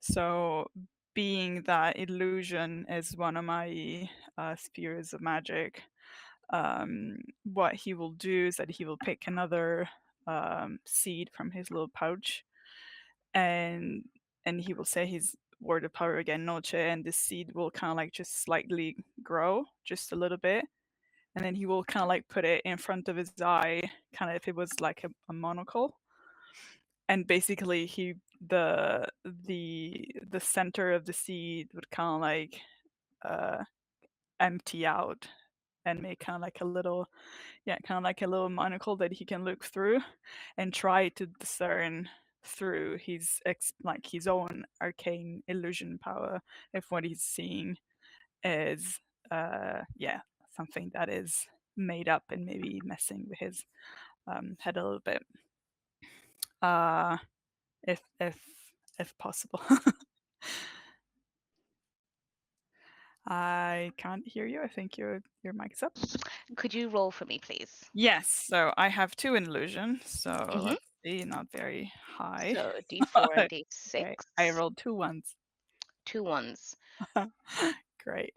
You are seeing a slight blurring around these figures who are coming to you and greeting you as if they're family, which gives you a bit of a tingling that, is giving you some uncanny valley vibes. You're like, Mm, but at the same time, it's been quite some time since you were home with your family, and your homesickness is almost battling with your logic brain. Your heart is coming to the forefront, like, oh no, these are my family.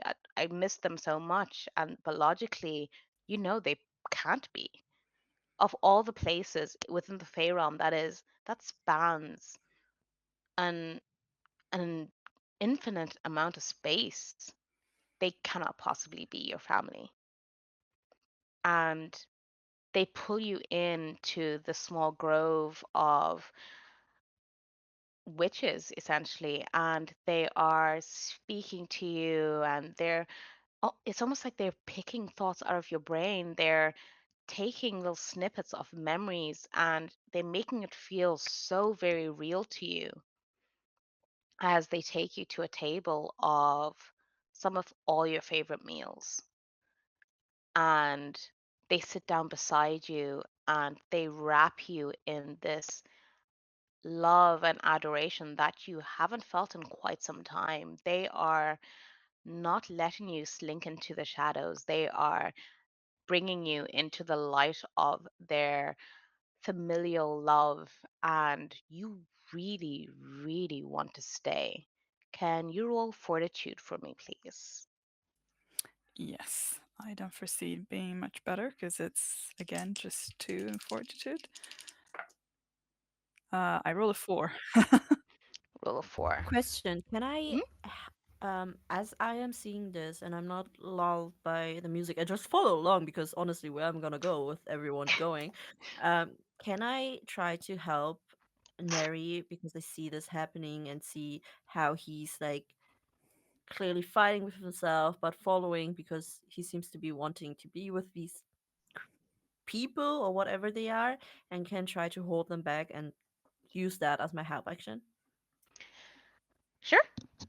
If you roll, what would you like to roll for? Do you want to use your strength? Would you like to use your speed? I would like to roll my strength, like a 42, just like literally hold them back. Okay, go for it. So I'm gonna roll my fortitude, and they get my highest roll as a bonus, right? Hmm.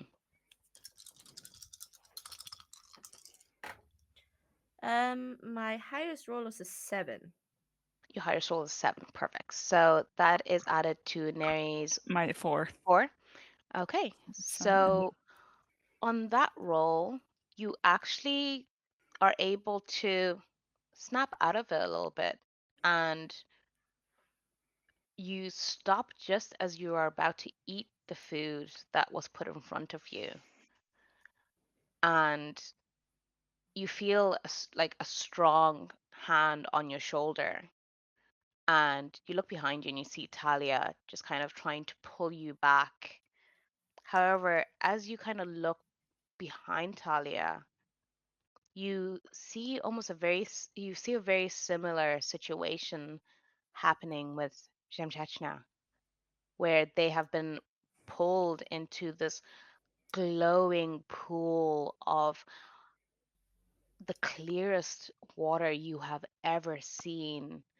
And this pool is stunning. It is gorgeous. It seems to be lined with just crystal. However, it is quite deep.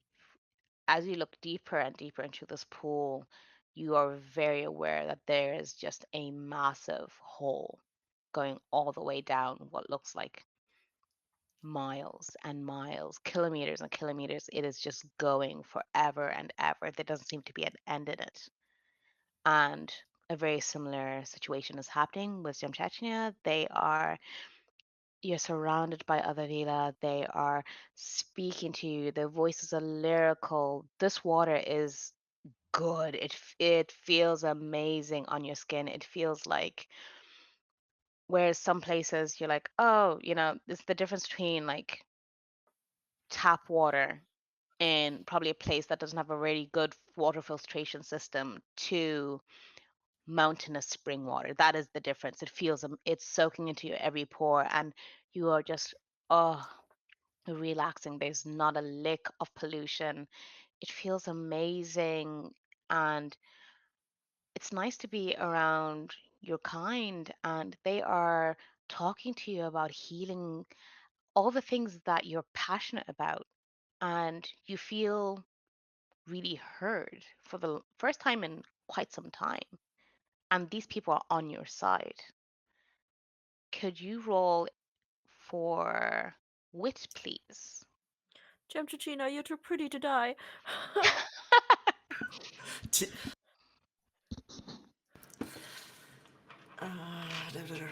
all the dice.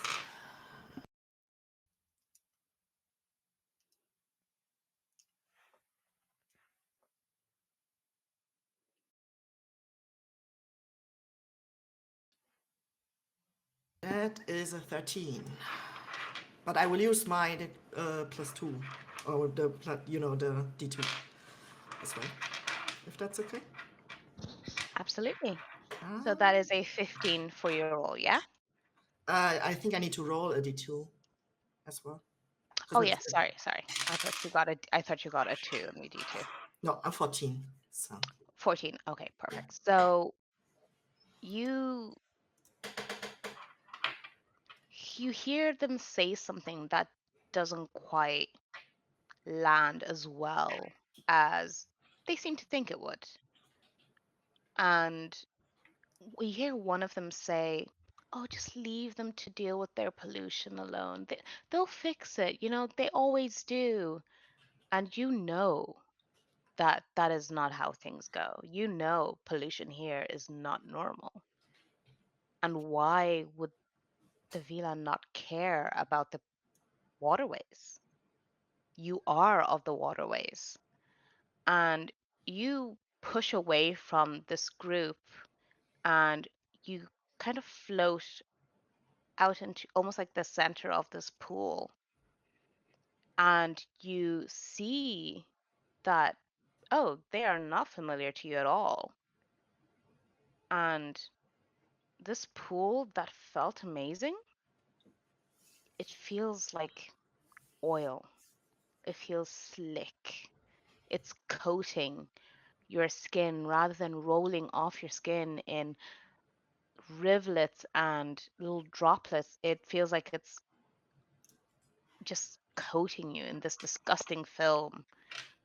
And you scramble out of this pool and you stumble into Tonya, who was also facing this battle with other satyrs, who all, strangely enough, sound like Tonya. They all sound like Tonya. They all have thick Jersey accents, and that alone has alarm bells just firing in your head. You're like, okay, well, I know for sure that that is not the norm in this case. Antonia, you are hearing orders for sandwiches. People are ordering BLTs, Reubens, pastrami on rye, all of the sandwiches, and you feel like you're in your element. You are at a table and you feel like you are killing it. You're making all these sandwiches, but you're not touching anything. There's nothing there but in your head. Oh, absolutely. You have all the breads available to you. You have all the types of cheeses. You have all of the condiments, the best of the best ingredients, and you are having a field day. Could you roll for fortitude, please?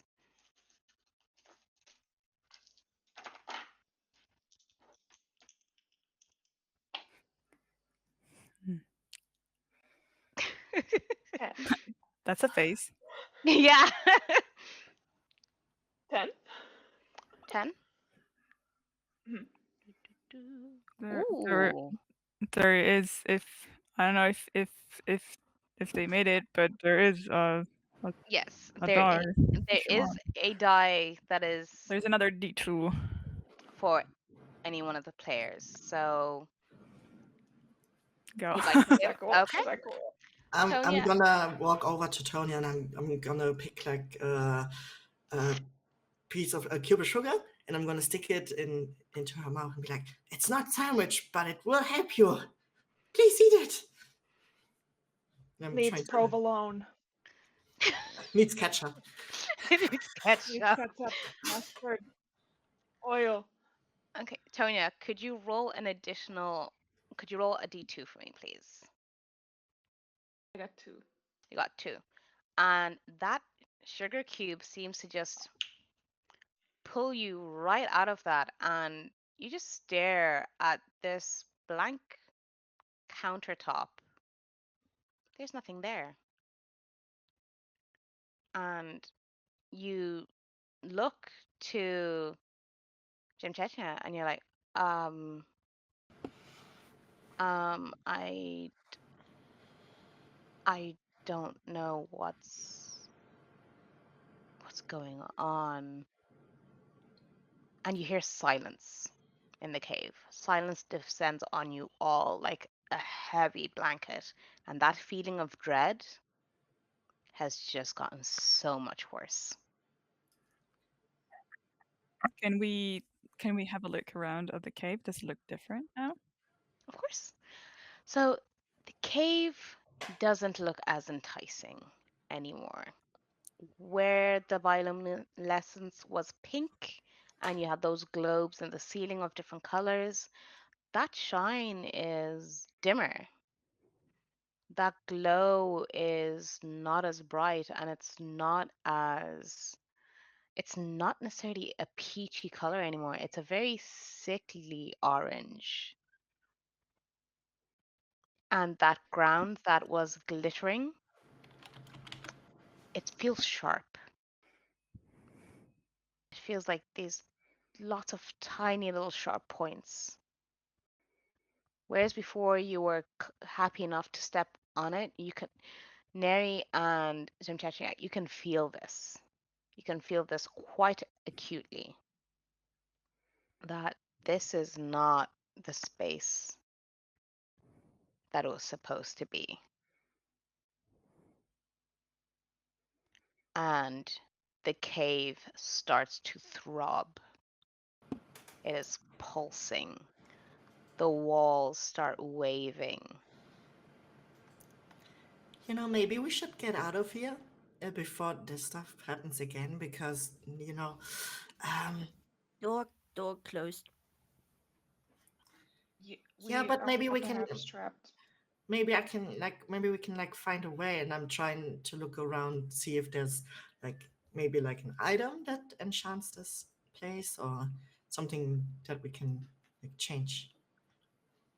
That would be absolutely wonderful. This reminds me a lot of a book that I read once. Have any of you ever heard of Annihilation? Very similar circumstances. The only books we have in the community are those that Grammy stole. Got it. Okay, yeah, that makes sense. Okay, so Jim Chesnia, you want to look for. Yeah, maybe there's an item that enchants this place or a source of the magic, so to say. Okay, and if you could roll wit for me, please.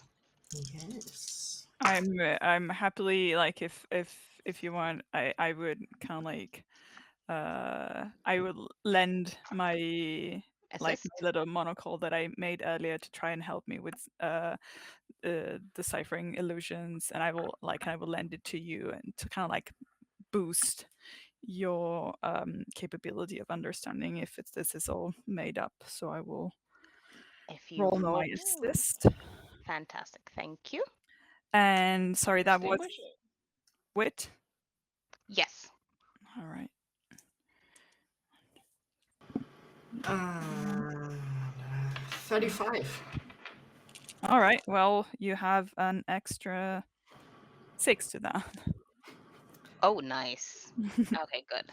So, Jim Chesnia, you are pulled back towards that pool. And as you get closer to the pool and you're looking into that pool, it looks eerily enough almost like an eye, where the dark spot looks like the pupil of that eye. And in your head and in your heart, this feels like where you should go. But you are of the water. Your companions are not. How do you navigate this challenge?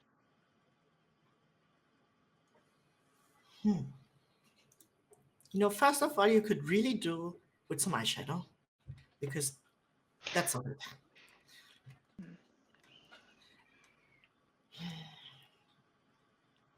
Do you all swim? I turn around to the others. I can swim. I'm not the most I'm not a professional swimmer, but I can swim. No That's floater? true. Does drowning count as swimming? Ooh,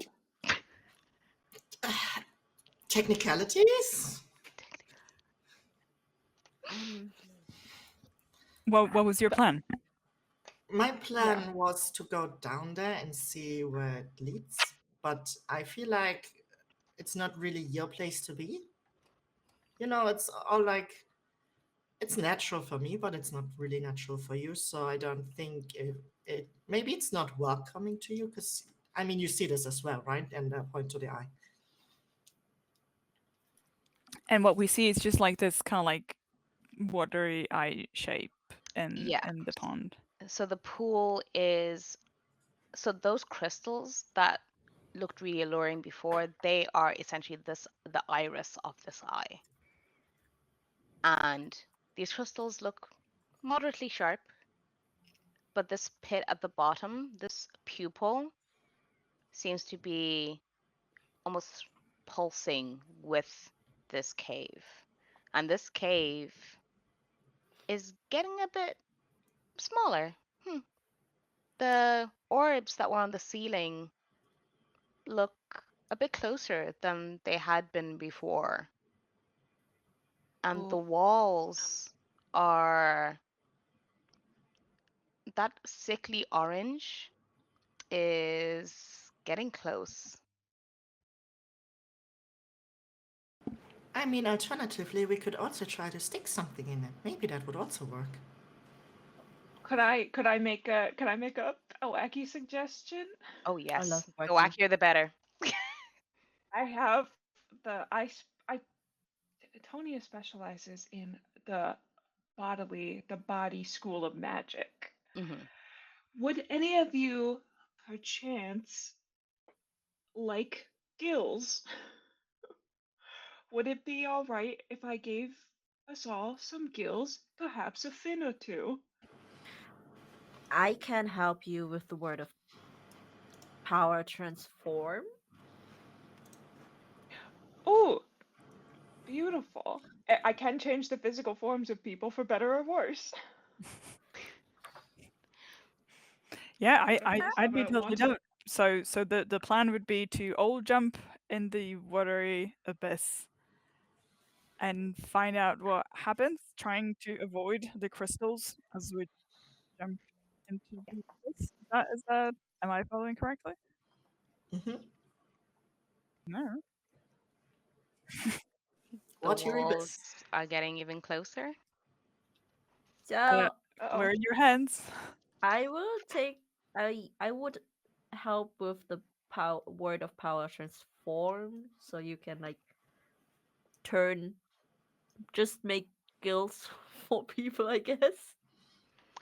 Yeah, it would be like very slight and gentle. It would be mostly cosmetic. You would hardly notice them. I could, of course, get rid of them in time, but Hmm. just for the sake. Hmm.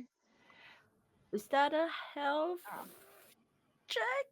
I Well, don't know. if Tonya makes a roll based on their body stats, which are mhm.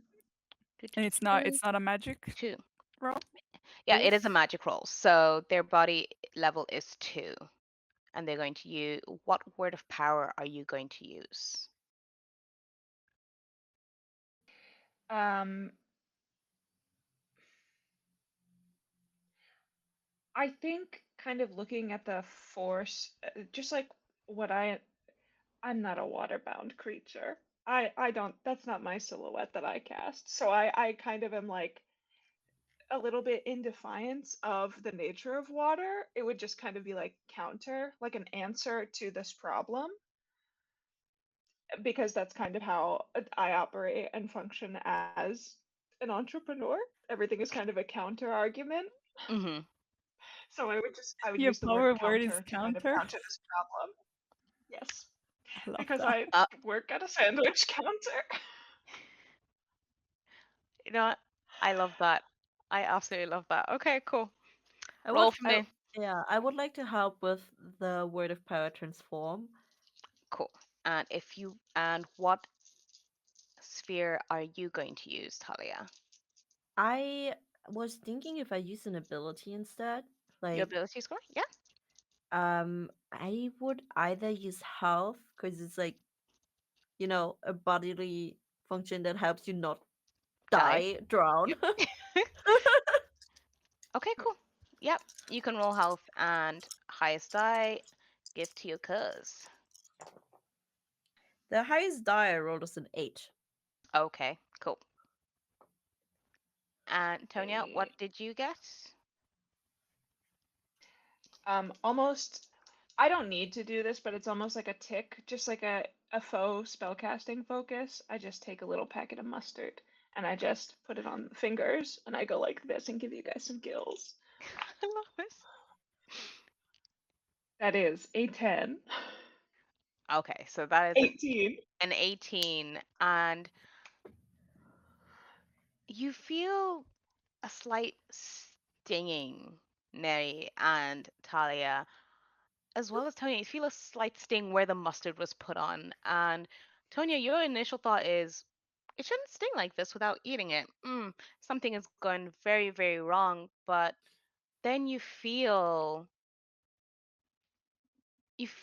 like seams almost on the side of your neck as two long parallel running gills appear on either side of your neck. And the cave is not happy. It starts to bulk, it starts to roll, and the walls start squeezing closer and closer. and you see that your path to the pool is becoming a bit more obscured. If Oh. if with obscure you mean like dark, No, it's as in the path to the pool, the cave is starting to try and block you away from the pool. So, then probably Neri will would again put the hand to the sachet of seeds, not wanting to kind of like waste this, kind of like transformation magical gift that it's been imparted on us. And he'll put the hand to the seed pouch. He will take another seed and he will shout again his word of power noche, and he will just like basically just kind of like smash the seed into the ground, mhm, and it will kind of like crack open a path for us, kind of like he's hitting the ground in a way that it kind of like it's pushing against the cave, trying to enclose. mhm. And will gesture to everyone and said, "Run, run!" And try to get to the pool as fast as possible before kind of like we get trapped. Okay, could everybody roll for speed, please? Yes, Uh-oh. I Ooh. have a very good speed roll, as in speed stat. So if anyone Mhm. is lagging behind, I would also like happily try and. I rolled a 12. 10. A 6. 6. My legs are so short, guys. So we've got a 10, 12, a 6, And a 19. and a 19. While you are moving as fast as you can, you see that this field that you crafted, Nettie, with your walnut seed is it's not holding as well as you thought. Like the speed is just not it's just not there. And the cave rolls up, bringing you closer to the ceiling of it. You feel your bodies connect with the roof of the cave, and then it dips down dramatically. And you keep moving in the direction of the pool. Does anyone want to try and help? I want to try and use the water in the walls of the cave Hmm. and transform it so it holds the cave into place. Okay. Roll that for me, please.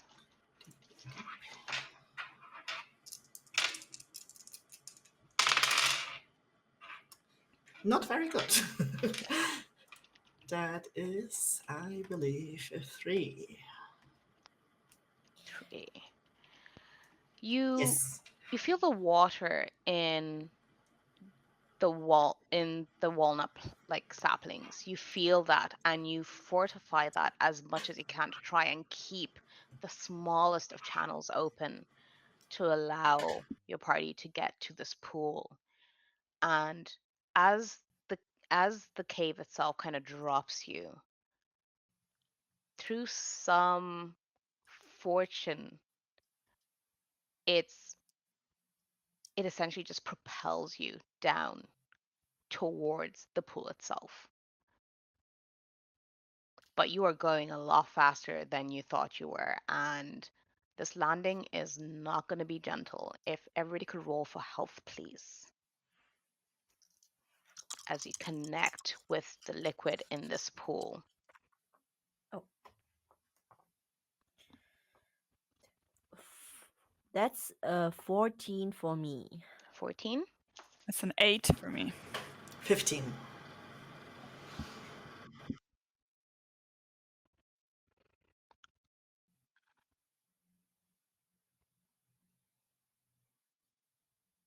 19.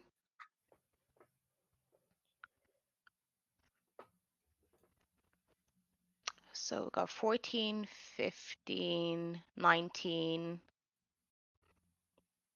And an 8 for me. and an 8. So, Nettie, you see that the way you're going, your body is not angled correctly to gracefully land in this pool of water. And you hit it almost in a belly flop sort of manner, but you make it to the pool. The others head in feet first, and in Jamchachnia's case, dives in as if they are an Olympic diver. No splash, no splash, like all hands across the board, like perfect. And the cave just shuts on top of this pool. And fortunately for you, Tonya gave you gills, so you're all okay, but you are in darkness now. And you feel like you're being pulled down. There's a current, like a swirl. You are being moved in this water as it is spinning you just round and round and round, as essentially it feels like the drain of a bath has been pulled and you are going down. And you are okay. And if you roll for fortitude, please, Tonya.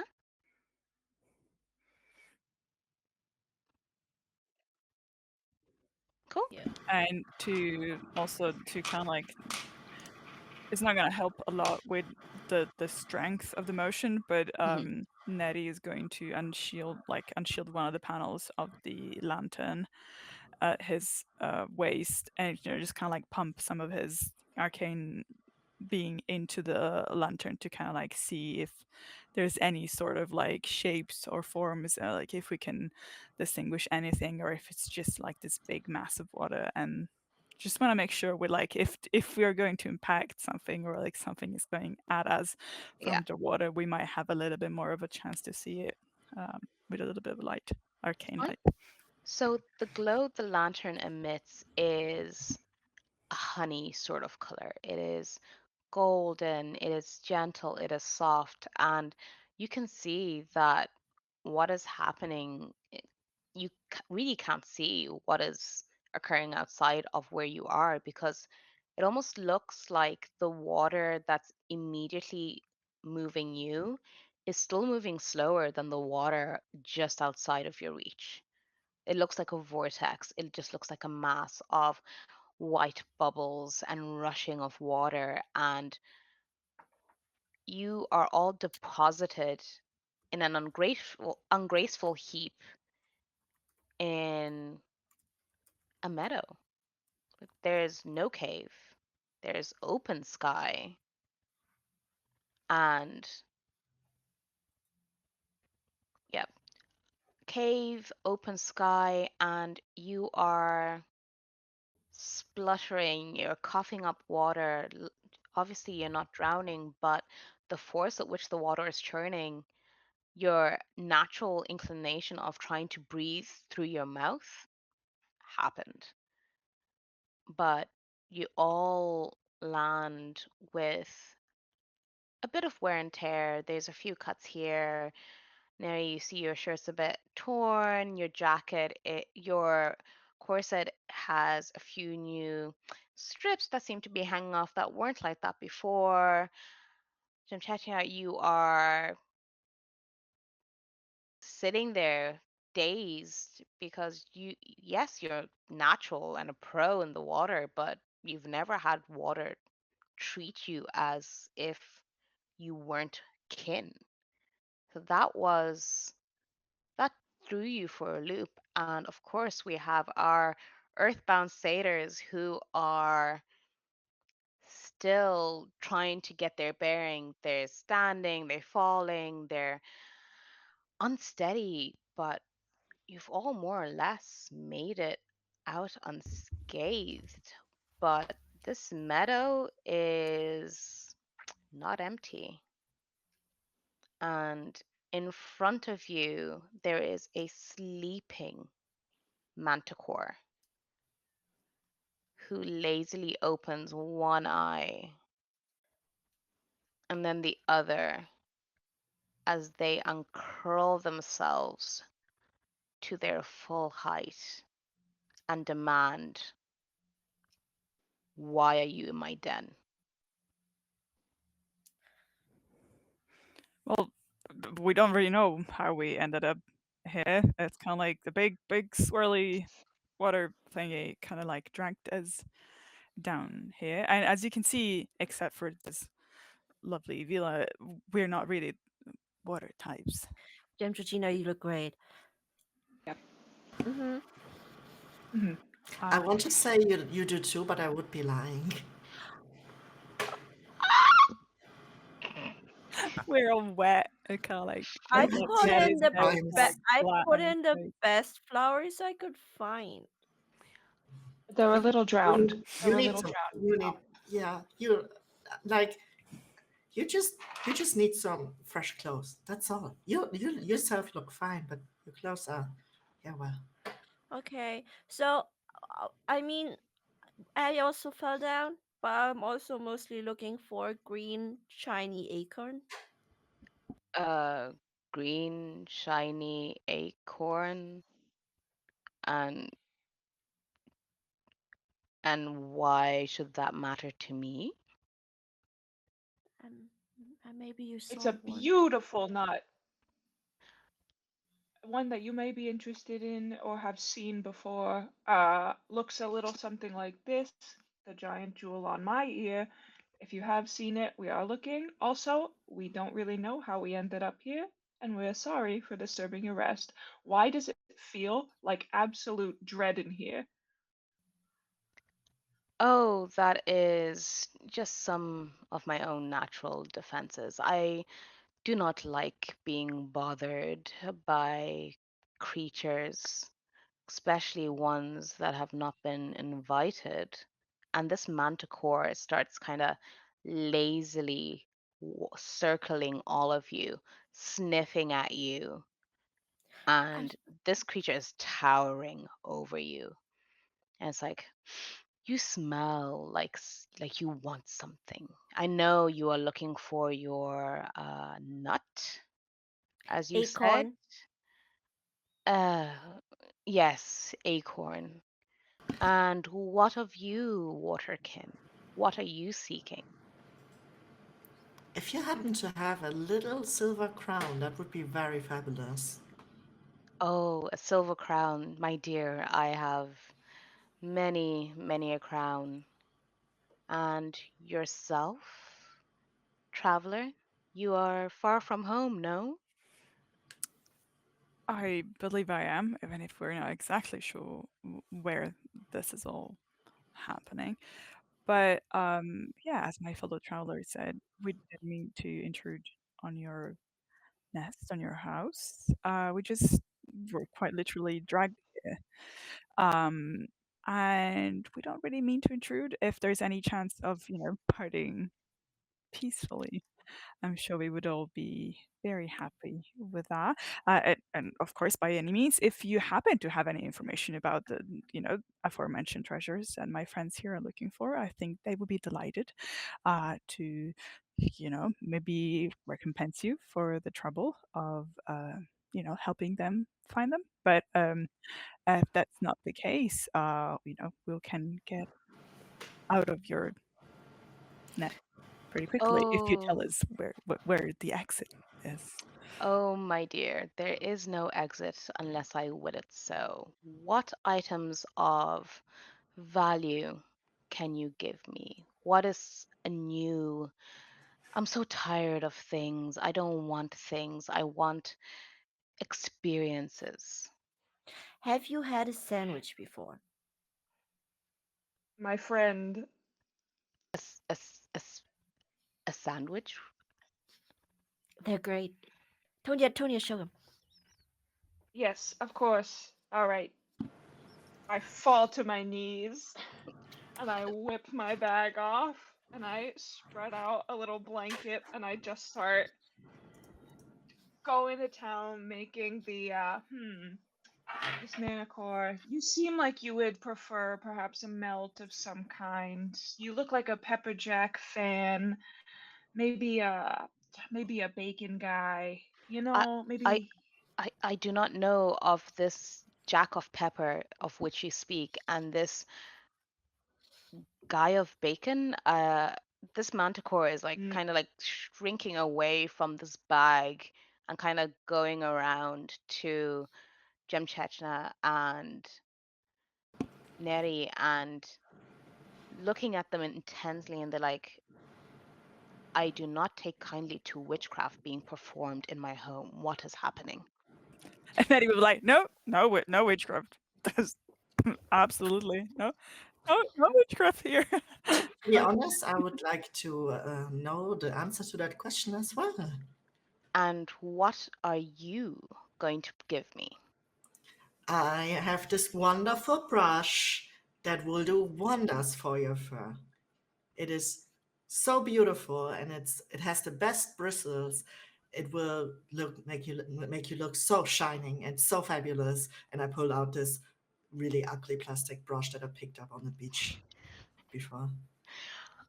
Okay, so you will need to try. Okay, you're gonna have to roll wit to try and convince this manticore of what you say.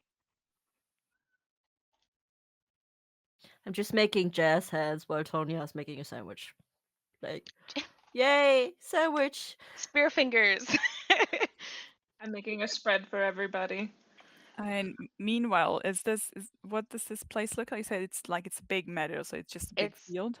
it's a big meadow. It seems like furniture is made out of dips and divots in the ground. So where the manticore had woken up from, it looked like it was a slightly raised platform, but it was large, it was cozy. These different parts of furniture, so to speak, are covered in this purpley gray moss. But So this is very it much open looks air? like a dwelling. There are a few different things just kind of dotted around, but aside from that, it looks like a cozy meadow that you'd happily spend an afternoon lounging in. But is it open air or is it like a Oh closed yes, it's space? open air. There Okay. is no inkling of a cave. So you guys saying you were deposited by a cave, this manticore is sussed. It's like, sure, sure, you were brought here by a magical cave. Okay, I will let. I'm literally too I dumb to rolled lie. 17. Too dumb to lie. Um, the manticore sniffs at the brush and like paws at it almost with curiosity but also disgust, and you can see them kind of spring back like a cat tapping something it's not familiar with and it's expecting to jump back, and it's like, hmm. No, no, no, no. You're supposed to use that in your fur, not play with it. I can also add some braiding to it. um the manticore is going to sit and watch you as you move closer, and it's going to look to Neri and say, and you. So Natty kind of like noticing that it's just a big open field, and in the and he's gonna say, "Well, I know that you know weather is not exactly the big thing here in the realm, but I bet that even you, my majestic manticore, would probably appreciate a nice, beautiful shade under which to sit and enjoy and just like feel the breeze of the wind on the leaves and on your beautiful fur. And just, who doesn't like lazily taking a nap under a beautiful, beautiful tree just for you, no one else's. It would just be your tree. And he takes a little seed from his pouch, and he whispers his border power note into it, and he just like flicks it, and the seed kind of like swirls around in the air, and then kind of like deposits itself kind of like close by to where kind of like the manticore was laying down when we arrive. And from this little seed, initially nothing happens, and then kind of like this big walnut tree starts to grow immediately, and it kind of like becomes nice and big, and there's beautiful fronds, and it kind of like creates this kind of like beautiful kind of like nest. There's a little bit of like if someone wants to be a little bit more hidden, there's like some roots and one can snuggle inside of them, or one can just lazily lean on the trunk and have a nice nap. There's just this big, elegant, beautiful tree that now covers and encloses kind of like the space where the manticore was nesting. The manticore sniffs around this tree and settles themselves in and indicates to Jim Chechnya to, to start, like they like sniff at the brush, and as the first pass goes to their fur, they almost shiver with, oh, this is great. And you just see them relaxing, and you start hearing this rumble that sounds like thunder. And then you realize that the manticore is purring, Kitty. and they are looking up through these leaves, and they're like batting at them lazily, and they like watch they you hear a grumble of hunger just as Tonya plates up this massive sandwich and brings it to them. And they're going to look over at Talia and kind of like emit a little chuckle. Be like, dinner and a show. I must tell Leona about this.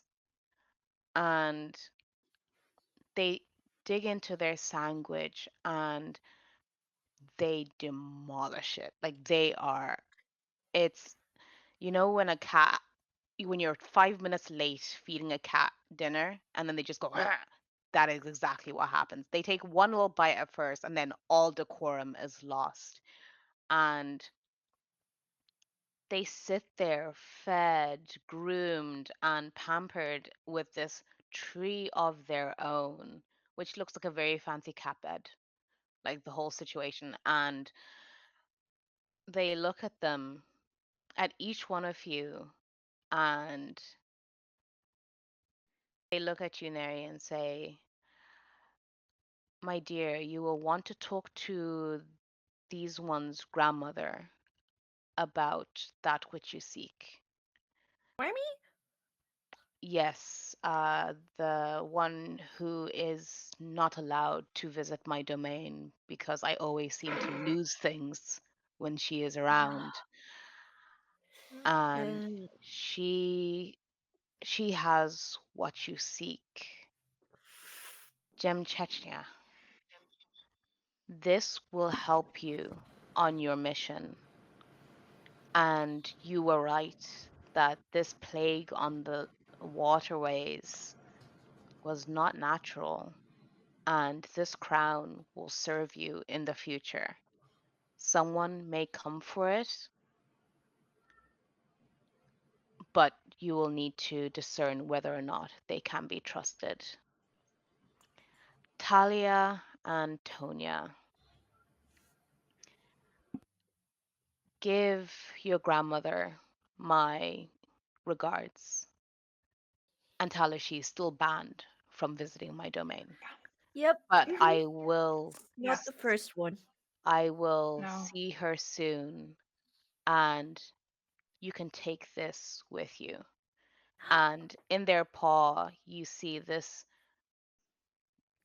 It's a tiny seed. It is tiny, but it is gem-like and it is stunning. And when it's put in your hands, it feels like hope. And around your feet, you actually see the grass and the moss like starting to climb up your hooves slightly in proximity to the seed. And they look at you all one last time and say, you were very brave to follow that feeling. In the future, you may not be so lucky. And you, they say, look into them, Chechnya, leave the brush. And the Fey realm shifts and spits you all out in Leona or Klepto Granny's cave. And Oh, as she goes over to pick you all up, she puts a, a an amulet in your hands, Neri, that looks like a walnut. And they say, I felt that you would be here soon, dear. I hope the journey wasn't too much for you. No journey would be too hard if this is recompense for it. And like open his hands and take the amulet. Thank you for keeping this safe for me. Oh, you. It was. didn't Somebody had it and they weren't using it. They didn't know how to accessorize it, so I gave it a better Granny, why did home. you take it? Granny, why did Ah, you take it? it It was was not just. yours to It take, was Granny. sitting on a shelf. It was gorgeous. Look at it. It needed to be worn, and who better to wear it than me? Look at me. Look at me. I, Granny, one day Remy, you're not gonna be so lucky. Remy, I did you steal that? We talked about this. I didn't steal it. I liberated it, and And to be now fair, I lost it in the first place. The same way you liberated Uncle Harold's scissors, he and is a dirty liar. It's with its rightful owner, and all's well that ends well. You've got it back, Granny. You gotta stop this. You only live once, don't you? And I have to you, say I agree with the granny here. this is what and you thank say that until you. she gets to your berries and she gets to your favorite ring that Tonya brought you from Jersey. Do you wait I'll until be she so gets on. to your stuff? That ring was just like a class ring that I grifted off of a high schooler. It's okay. That one week I can get you a better ring. You're saying it runs in the family? She has both colors. That's right. Well, they were taught very well. Young ones, you have family who are waiting for you. I know you have not seen your family for some time. Please give my regards to your Nona. Jim Chechnya, your uncle is beside himself, and your aunt is looking forward to seeing you again. If you go down the path, you will find the pond, and it will be able to take you wherever your heart desires. As for you two, there is a feast that we need to prepare for. So come on, we need to get your friends fed and watered, pun intended, so that they may Oh, be Remy. on their way. Come on. And your granny is going to clap hands, and as she claps hands, you just hear this like cacophony of jingles as she leads you out of her cave into this festive spot where community gatherings are held. And as the revelry springs up all around you, Nettie, you feel rooted for the first time in a long time. Chechnya, your crown is glittering atop your head as if it was made for you. It is perfectly fitted. You look like royalty. Tonya and Talia, your family are talking to each other without spite, without backhanded compliments. But there is still a slight hesitancy there. But there is hope that this wound will heal. And Talia, when you plant this seed, the grove blossoms into a symphony of greens. There's purples, blues, all of the colors you could ever imagine spring up to life around you as I'm the gonna health of your community is restored by the seed of bounty you were bestowed by the manticore. I'm gonna grow you the best tomatoes ever. And on that note, the players can give us a little quick recap or a little quick fade out of where your stories will take you. Yeah, sure. So I guess Nettie will take his amulet back, which is something that is very, very precious to him. But he's lived without it for such a long time that he doesn't really know uh, how to proceed. But he will let you know, just life go on, just like every season comes and goes. And he might go see his family. He might not. He'll just follow nature and improvise. Yeah, Talia is gonna work out a portal together with the other satyrs to directly to Tonia's sandwich shop, because Tonia did help with the seed, and it's only fair that they get their fair share of produce. And they're working out a little portal that just directly goes to like a little produce garden, so Tonia gets the best ingredients for their sandwich shop. And she's also trying to get Jim Joshina to do advertisement for Tonia. um, I will model. Yes. oh, model for sandwiches. Yes.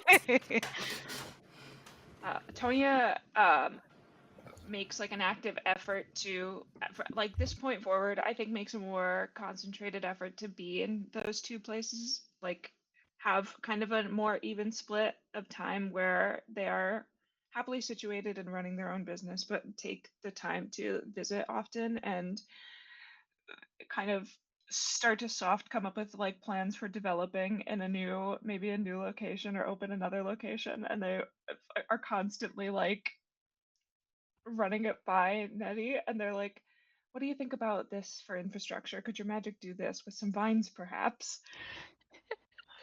Neri the contractor. And on that note, we end our game of Fey Wanderer. The party managed to survive all obstacles. They use their creative talents to use magic that was very new to them in a system none of them had ever played. And as your GM and narrator, thank you so much for letting me run this game for you. And thank you all for watching and for tuning in. And more importantly, thank you all for donating for such a great cause. We are so, so grateful that you all feel about this as we do. So, yeah, this is for Doctors Without Borders. And I'm Tendai. I was your GM for the day, and thank you so much. And now the players will leave their little plugs because they are all super, super talented, and you should support every single one of them. And Eren, go ahead. Yes, thank you very much, everyone, for coming along and helping us along the way. I'm Eren. You can find me at Eren Angelini basically everywhere. And my commissions are open at the moment. So if you want some cool art, just hit me up. And I'll see you next time. Thank you, Aaron. As I said before, I am waiting to get my T-shirt that has Aaron's design on it. Yeah, I will show it off as soon as it comes by. And yeah, I am Toto. My pronouns are she, they. I am a non-binary artist from Germany, and I was having so much fun with you guys. Thank you again for inviting me over to Roll for Good. Thank you, Tendai, for DMing. It was really great, and you put so much effort into it, and like then I like literally called up the creator of the game to make sure everything works out well for us. And thank you to my cousin, like best cousin in Jersey ever. And also thank you to Max. Like it was really really great playing with all of you. You can find my stuff in the roll up to like pretty much everywhere under Todoroki, and I also have an Etsy shop that you can check out. I'm gonna post it in the chat if anyone wants to see it. And yeah, I'm looking forward to seeing you guys very soon, and I hope you stay tuned for the games following. Yes. Thank you, everyone. I had really great fun. This was a great table. Everyone did fantastic. I've laughed so much.